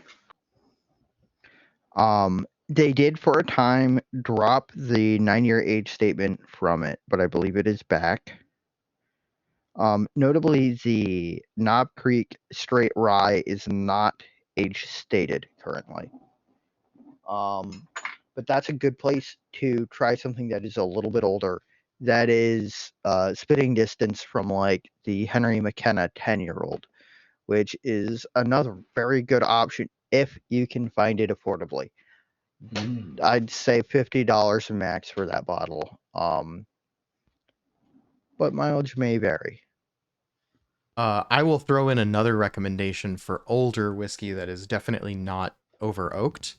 The Russell's Reserve 10 is a pretty affordable 10-year-old whiskey that's very easy to find. This is from the same distillery as Wild Turkey. Ostensibly, these are the better Wild Turkey barrels that they release under the premium Russell's Reserve brand. Russell's also has some amazing finished whiskeys. Very, very good stuff. I'm not calling one to mind, to be honest. I really enjoyed. They have a port and a rum cask that I've had. I once again really enjoyed the rum cask. I remember. Oh gosh, I remember that its big claim to fame when I was. This is some years back, probably about 4 or 5 now. When I was first buying the port finish, or first trying the port finish, its big claim to fame was that it had done very, very well in blind tastings against other bourbons. But take that as you will. That's, once again, a whole conversation right there. Now, connected to the higher age statement question is the question of proof, I think. Because that's another one that I think a lot of people who are just getting into whiskey happen across is I've heard that I should try my whiskey at cask strength. What does that mean? And should I try that? And I think it's easy to fall into the trap of, these people who are enthusiasts do seem to enjoy their cask strength whiskeys. And I certainly have a few that I thoroughly enjoy. But I, again, caution to take that with a grain of salt and find your own path, because speaking from experience, going from drinking, 46, 43, 40% whiskeys to your first cask strength, 58 plus percent whiskey was an enlightening and not entirely enjoyable experience the first time. Yeah, no, your cask strength whiskeys, especially for bourbon, they can get very, very harsh. They can get very, very weird. I think that some of the flavors you can get out of it, some of the differences you can find in there are well worth it. And you can find some really excellent ones for quite good prices, like say this Bondstone. I got this one at Total Wine for about $45, I want to say. A little bit less than their double oaked whiskey, and this guy's sitting pretty at 61.4%, which will knock your socks off. Yeah. But yeah, you do not need to drink higher than what you feel comfortable at, quite honestly. There are some lovely whiskeys to be had at 43%, at 45%, at 40%, and all that. Absolutely. I was just looking at some of the cask strength options I have around me at the moment. The Elijah Craig barrel selection barrel strength is 61.65. The Larceny barrel proof that I have is 61.9. The Catoctin Creeks hover around 58, 59%.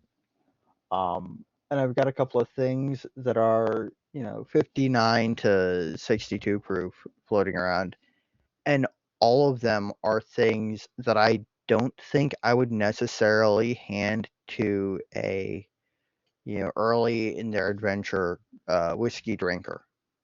Yeah, I agree with that. I think the first cask strength that I had, which was not an old one, we're just talking about cask strength now, right?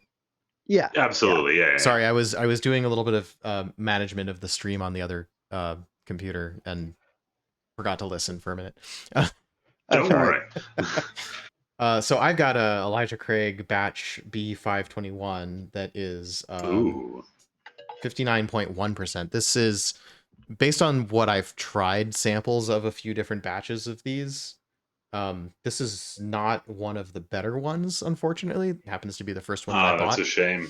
I also haven't opened it yet. Behind me, I have an A123, which is 62.8%. So this one is a much higher alcohol by volume. I don't know. I haven't looked up reviews yet, so I don't know if this one's considered to be one of the better ones, and I haven't opened it, so I can't tell you my own opinion. And by the way, these batch codes, there's a lot of whiskeys from Heaven Hill use these batch codes. The Larceny Barrel Proof does the same thing, where they the last two I find this confusing, but the last two numbers are actually the year. So the 23 here, it's actually because it's from 2023. And the A means it's their first batch release of the year, and the 1 after that means it was January.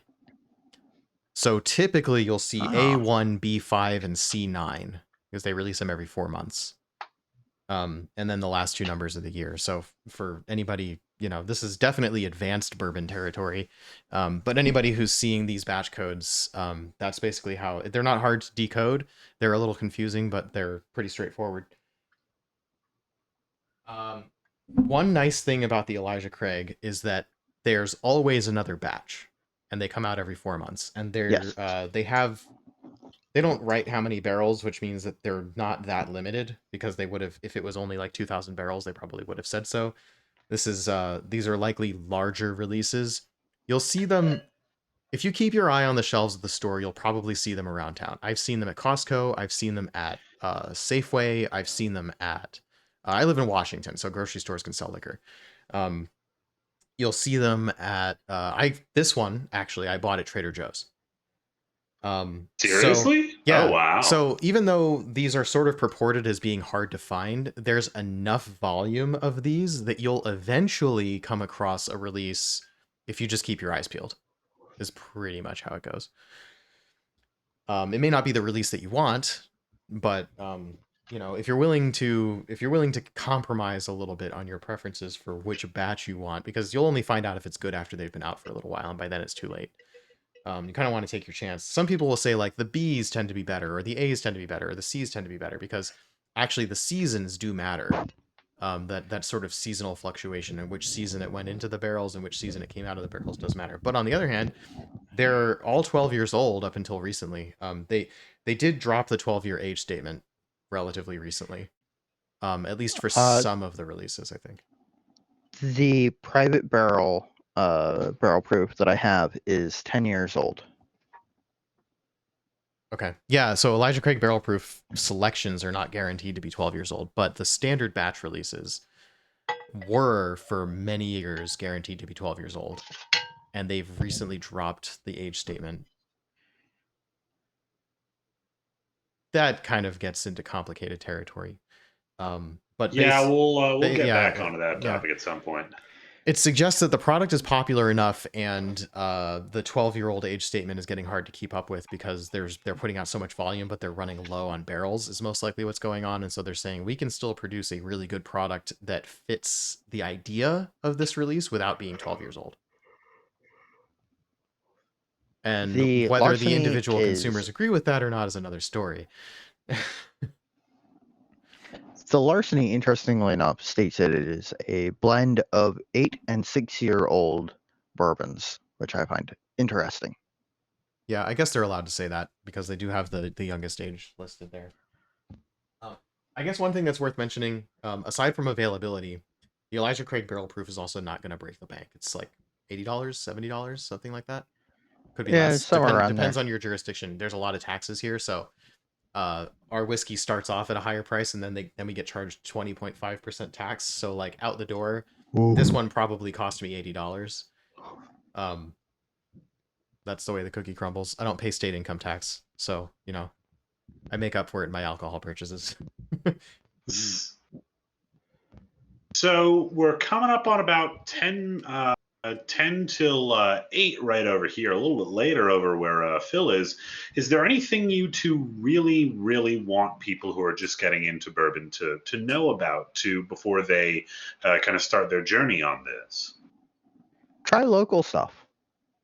Like, you know, it probably won't blow you away, and it isn't the cheapest stuff. But try your local stuff. Visit your local distilleries. Talk to your local distillery people, because they are really wonderful, kind people who are happy to turn you in the direction of good stuff. And it's a great way to learn, because they are happy to explain their craft. No matter where you are, you will always, if you can find bourbon, you'll pretty much always be able to find Kentucky bourbon. Like as what Phill is saying, like you won't always be able to find Texas bourbon or Colorado bourbon or Idaho bourbon or things like that. Yeah, no, that's an excellent piece of advice right there. Yep, that goes to our refrain of always try your local stuff. I like to talk about my local coffee roaster. Ooh, yeah. In fact, we're getting ready to go on a vacation where we're going to be taking gifts to people. And interestingly enough, and probably surprises nobody who knows me at this point, a lot of the gifts are going to end up being whiskey and coffee. Yep. Because, yep. It's the stuff that I know. And, you know, if you know somebody in your family is like interested, and definitely like if you're someone who considers yourself an expert in anything, and be careful with that. Be careful how much you consider yourself an expert in anything. But if you consider yourself to be relatively an expert in something, you have to be able to back way off of your preferences on things when you give somebody a gift. Like, what's going to make a good gift? Yep. And then once they get it, just erase all expectations that you have about whether they'll enjoy it or whether they'll open it at all, or, just, you got to let go, because you can't force people to love what you love. And don't let people force you to love bourbon. If you find that, everybody's saying bourbon is the greatest thing, bourbon is, God's nectar and all this other sources, and weeded bourbon is like the only thing that matters in the world. You find people who are pressing you. If you don't like bourbon, then you don't like whiskey. Forget all that. Like, Yeah, like what you like. Drink they're brandy, wrong. drink beer. Rye is better. Rye is whiskey is better. Malt is the best.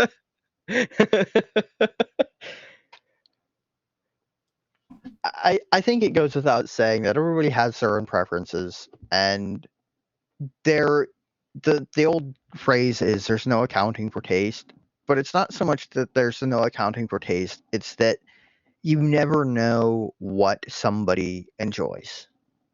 Yeah. And it's real easy to get lost in your own world of, oh wow, this Ardbeg is fantastic. Oh, this Port Charlotte 10-year-old is, the best whiskey I've ever had. And then you hand it to someone who then spends several minutes retching. Yeah. Yeah. That's I've true. had that specifically happen with Port Charlotte 10 before. Yeah, and Ardbeg 10 definitely made my wife think that I was making a mistake in the whole whiskey hobby. But these are scotches that we're talking about. The nice thing about scotch is that there aren't that many distilleries of scotch when it comes down to it. There's a few hundred, like 250, something like that, scotch distilleries. That's a lot, yes, but you'll know... There are 44 in Virginia alone. Yeah, you'll know most scotch distilleries by reputation. When it comes to bourbon, so I think my takeaway for the audience would be, when you are planning on buying a bourbon, do your research, because there's a lot of things that appear to be bourbon that don't have a very good reputation, that aren't what they appear to be. There's thousands of whiskey distilleries in the United States.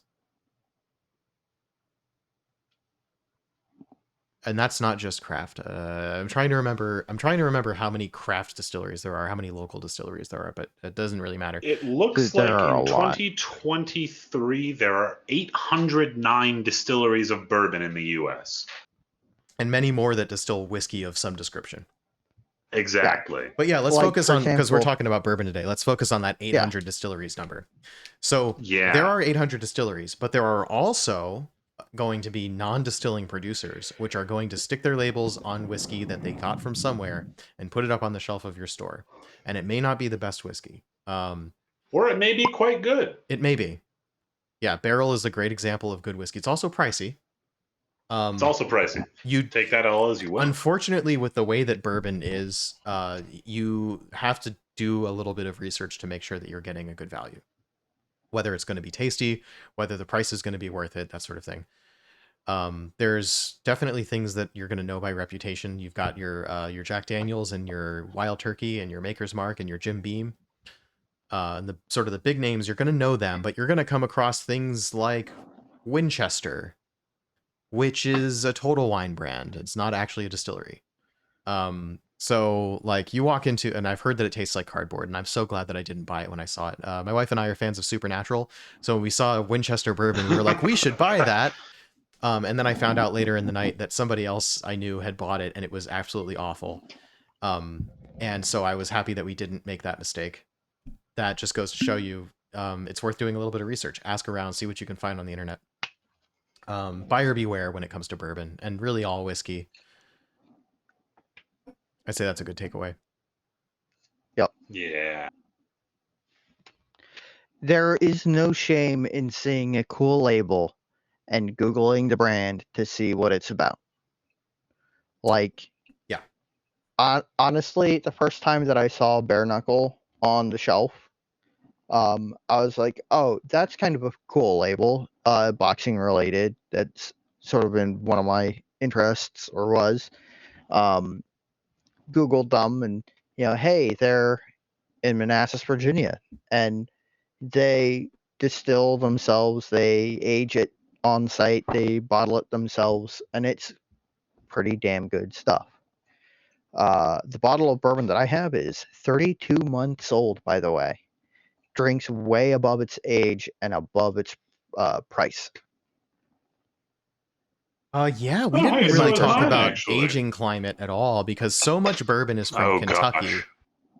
This is probably a bourbon 201 topic. Yeah, the aging climate is Yeah. definitely bourbon 201, I would say. But yeah. But basically, the rule of thumb is the hotter a climate it is, the less age it needs before it becomes over oaked. So stuff Yeah. from Oh, my Texas can gosh. get away with being, less than 3 years old and have enough oakiness and maturity, like a feeling of maturity without being all that old. And if you try to get your Texas bourbons up in the age of 6, 7, 8 years old, all you can taste is wood. Awful. Whereas we have the 12-year-old Elijah Craig from Kentucky that is a reasonably well balanced. I would say this tends to the oakier side, but not so much that it's off-putting. I have a fun Yeah. story.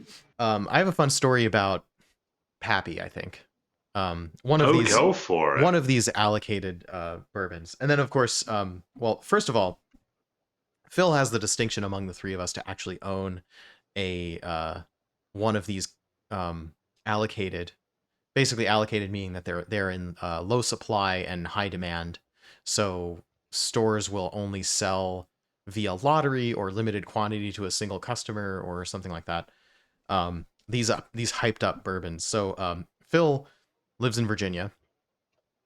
Hope you don't mind me saying. I don't mind. Because I think it's pretty I made it clear. Yeah. So Phill lives in Virginia, and Virginia's a state that has a state-controlled liquor sales, which means that you can By only God, is it controlled? get liquor that is on the state's menu, so they won't import anything that they haven't already approved, and you can only buy it from the state's liquor stores. And always for the price, always the same price. So there's a consumer protection angle.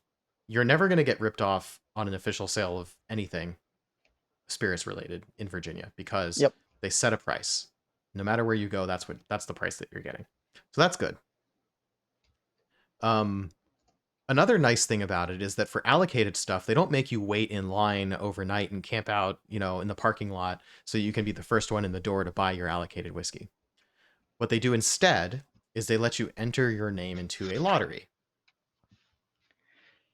And there are terms and conditions. You have to be a Virginia Commonwealth resident. And you can only enter once. So like multiple entries means that all of your entries will be deleted. And they have narrowed the scope of the lottery, meaning they've narrowed what is available in the lotteries and what is available in allocated drops. So that's a topic for another day. Yeah, allocated drops in Virginia are very complicated. I have some stories about that myself. But back to you, Doug. Yes. Yeah, so, I mean, long story short, Phill ended up winning the lottery for a Van Winkle 10-year-old rye, family estate rye. Oh, nice. 13-year-old. 13-year-old. And it is... I paid $128 for it. Which is MSRP plus tax. And there are better whiskeys for less money, in my personal opinion. I am happy to have had the opportunity to try it. But I genuinely hope that most folks look for better value whiskeys. So that's Phil's fun story. My fun story. I also... oh, go ahead. I also have the Old Forester birthday bourbon. Which is another one. Which is So Old another- Forester is not a brand that typically I would think of as a hyped brand, but for some reason the birthday bourbon people go crazy for. Yes. Didn't know that. I got to try some It's pretty good. 1980s birthday bourbon when I went to Whiskeys for Wildlife Ooh. last year. That sounds very cool. So the story with Whiskeys Lovely. for Wildlife is there's a whiskey collector who buys a whole bunch of stuff at auction and then does a charity event where they sell tickets to like you come drink from his collection. And it's not a small event either. It's like probably around 100 people were there last year. So it's pretty crowded, and there was 150 bottles of mostly stuff from every decade of the 20th century.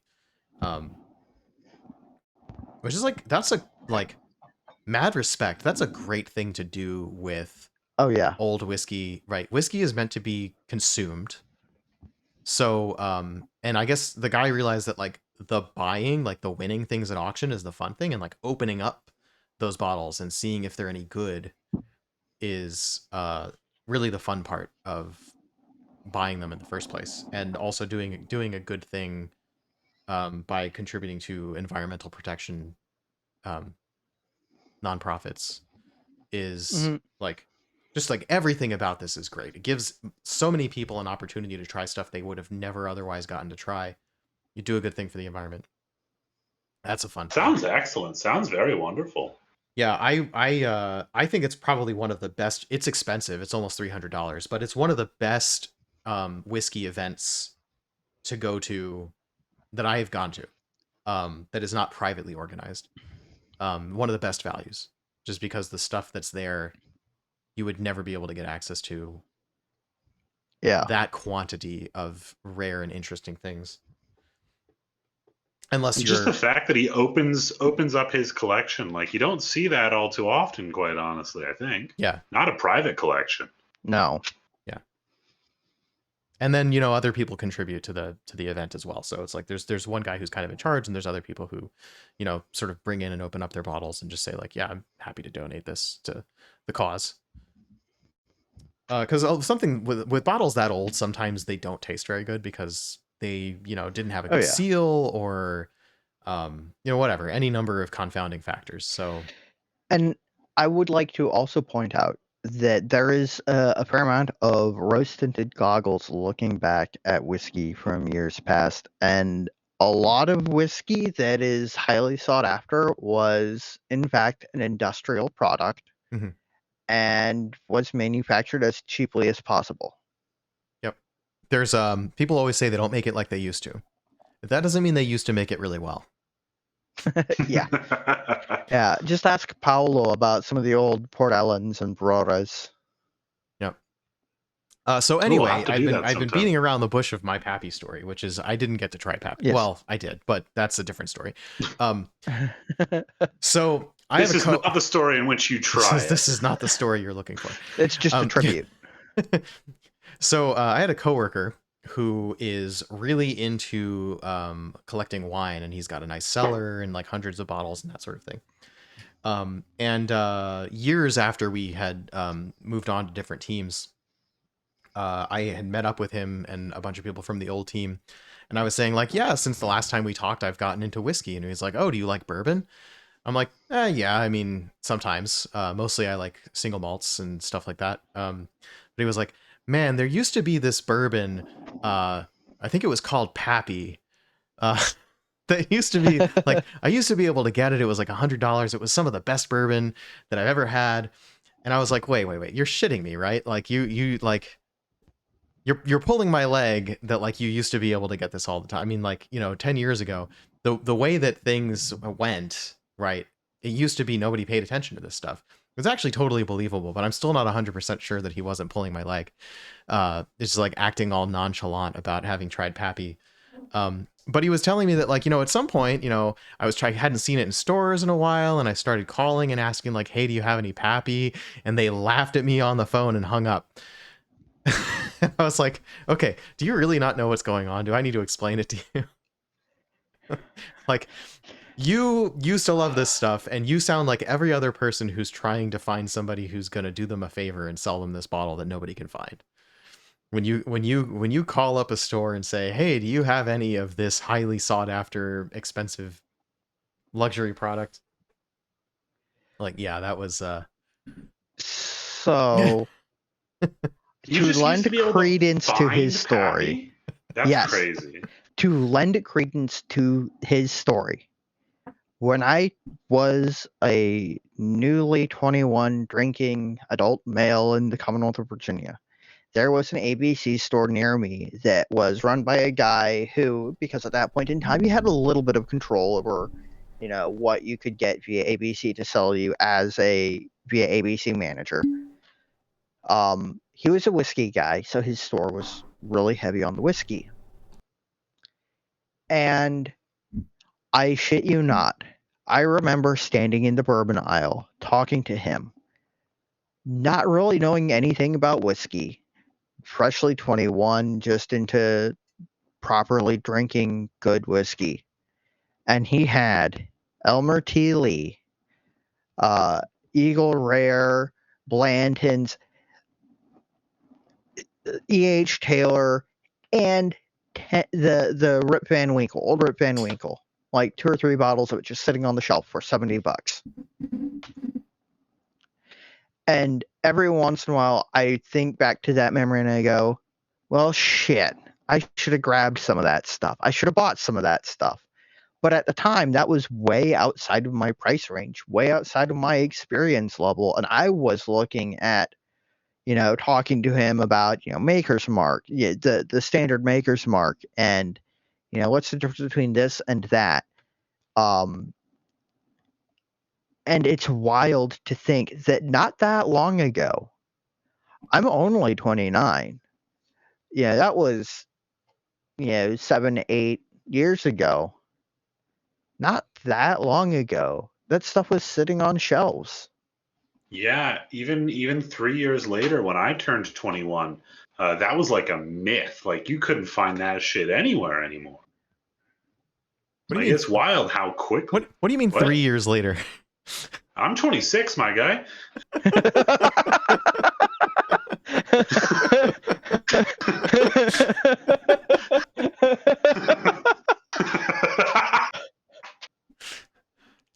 Oh no, we're making Demi feel old. Oh yeah, I'm not going to reveal my age now. Yeah, guys, Yeah, I right? heard on the internet that you're not supposed to say your age on Twitch. Oh, seriously? No, I think it's just I think it's because the Twitch and YouTube streamer audiences tend to be younger to the point where their ages may be a concerning bit of information depending on the content of the stream. I don't think it's so much about the streamers. Yeah. I think it's more about the audience being like, I'm 14. Yeah, if you're 14, we kick you out of the chat. Yeah, exactly. That's why you have to have mods, right? Like yeah. We want everyone to be able to watch this if they're of legal drinking age, and if you're not, we don't want to know because we have to get rid of you. Yeah, we have to. We do. It's not our choice. I have a funny story about that. YouTube comments on one of my videos. So for viewers who were not otherwise aware, several years ago, I had a show with a friend of mine. We did primarily cocktail stuff, but also whiskey reviews. And we're nerds. We made nerdy, reference to, nerd media cocktails. And in a comment on one of our YouTube videos, somebody said, "What if I can't get this ingredient? My mom says I'm not allowed to buy it."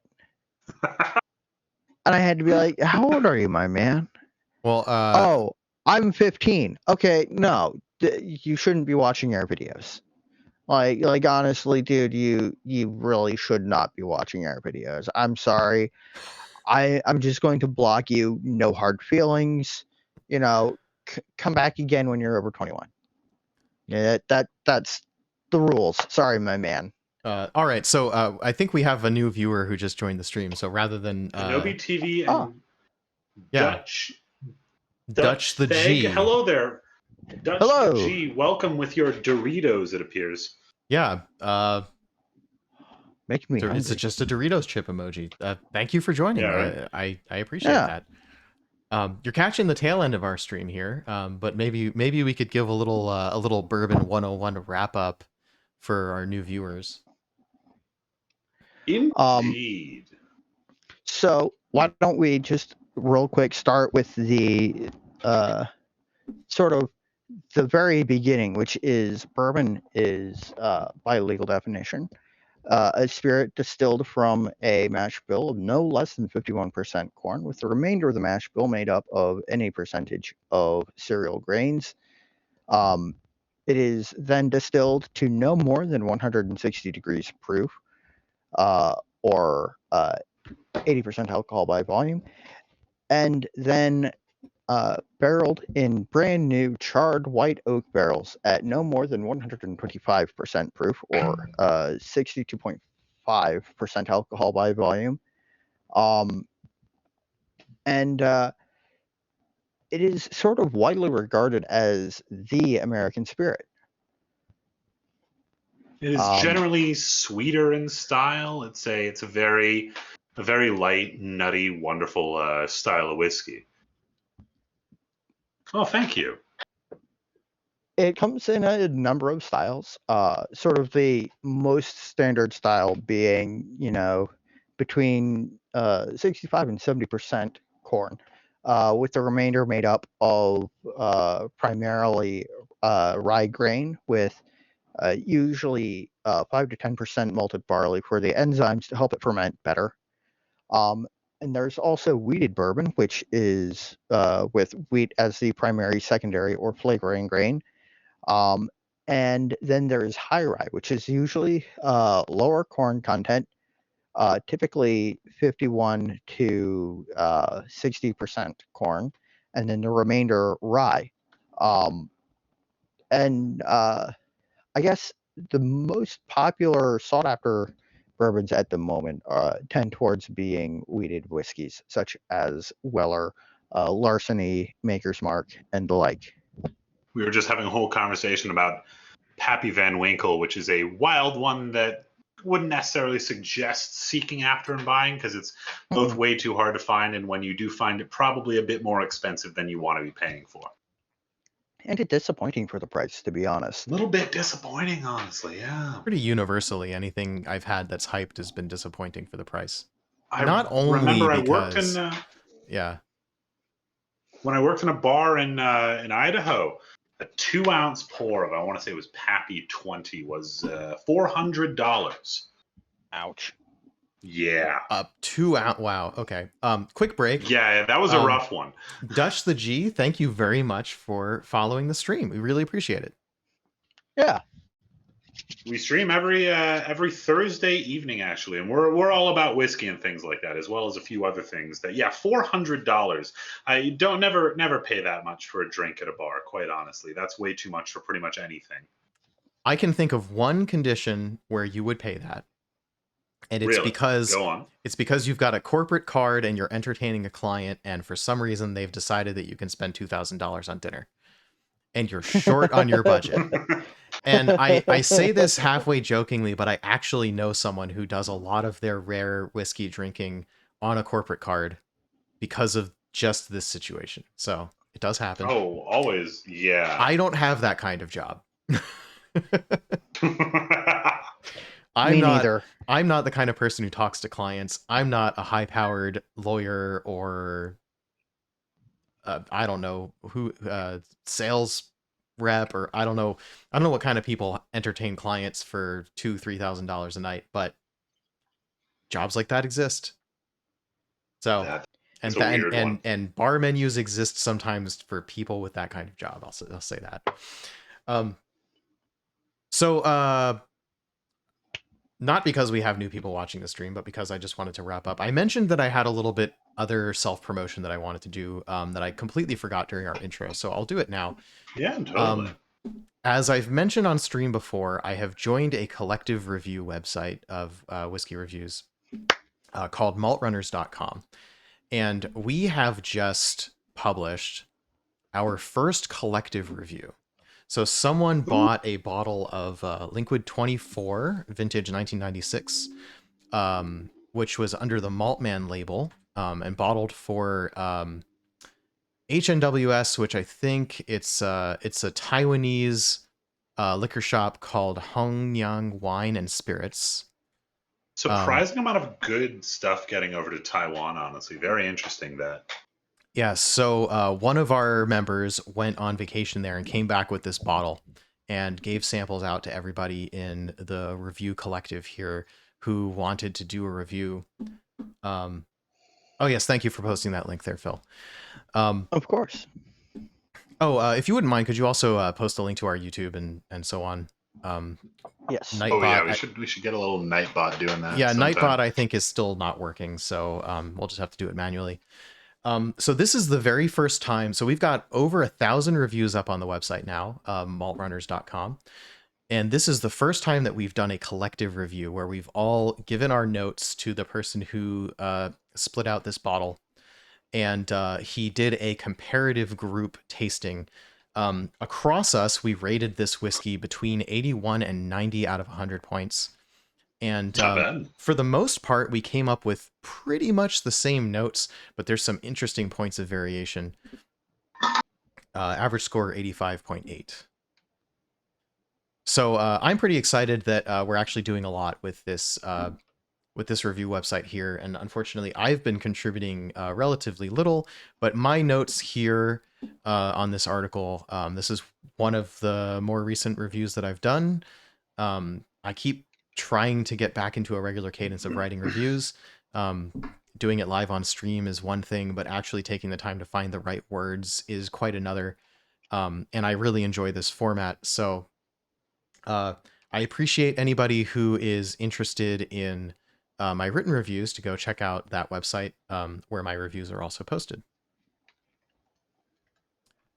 And there was one more thing I wanted to do. I actually have the Twitch Stream Manager open for the first time in a while. And I've realized there's this thing called rating streams, which I have never done. There is? Yeah.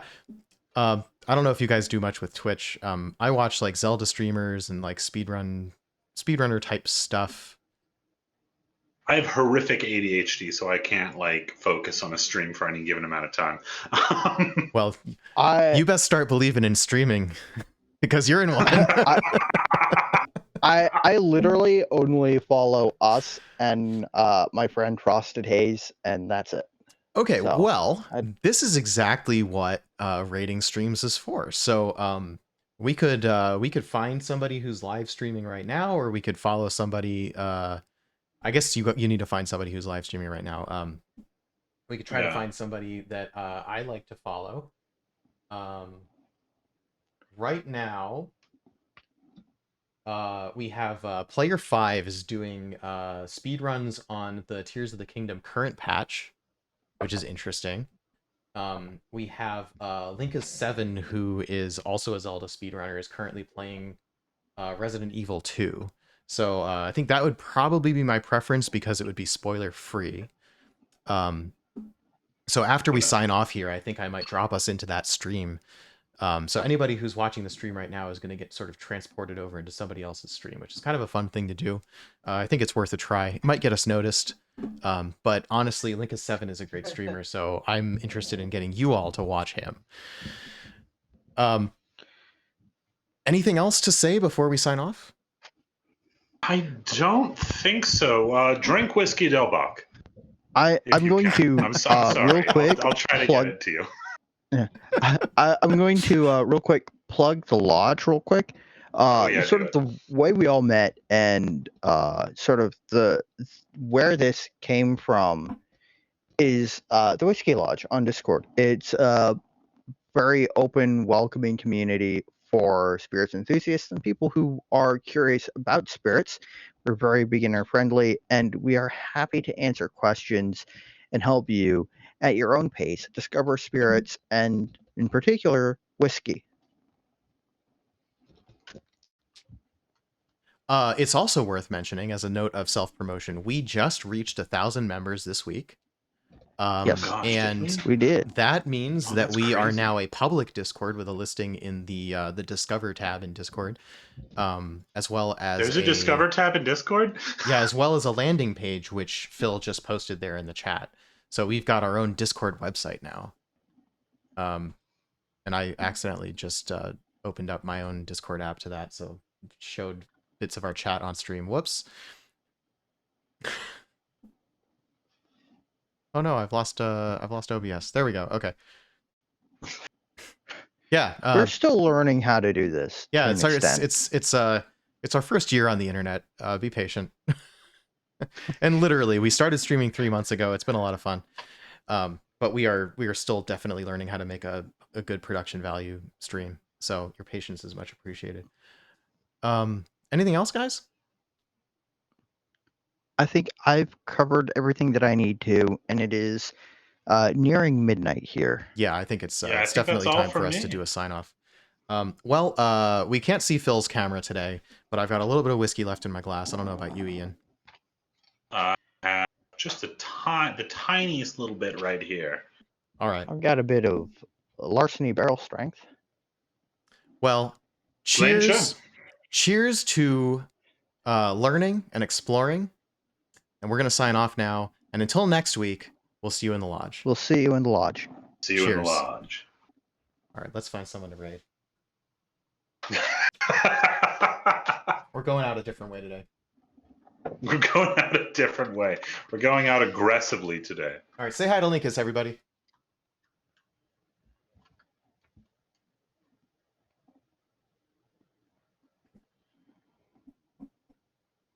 Apparently this takes 10 seconds.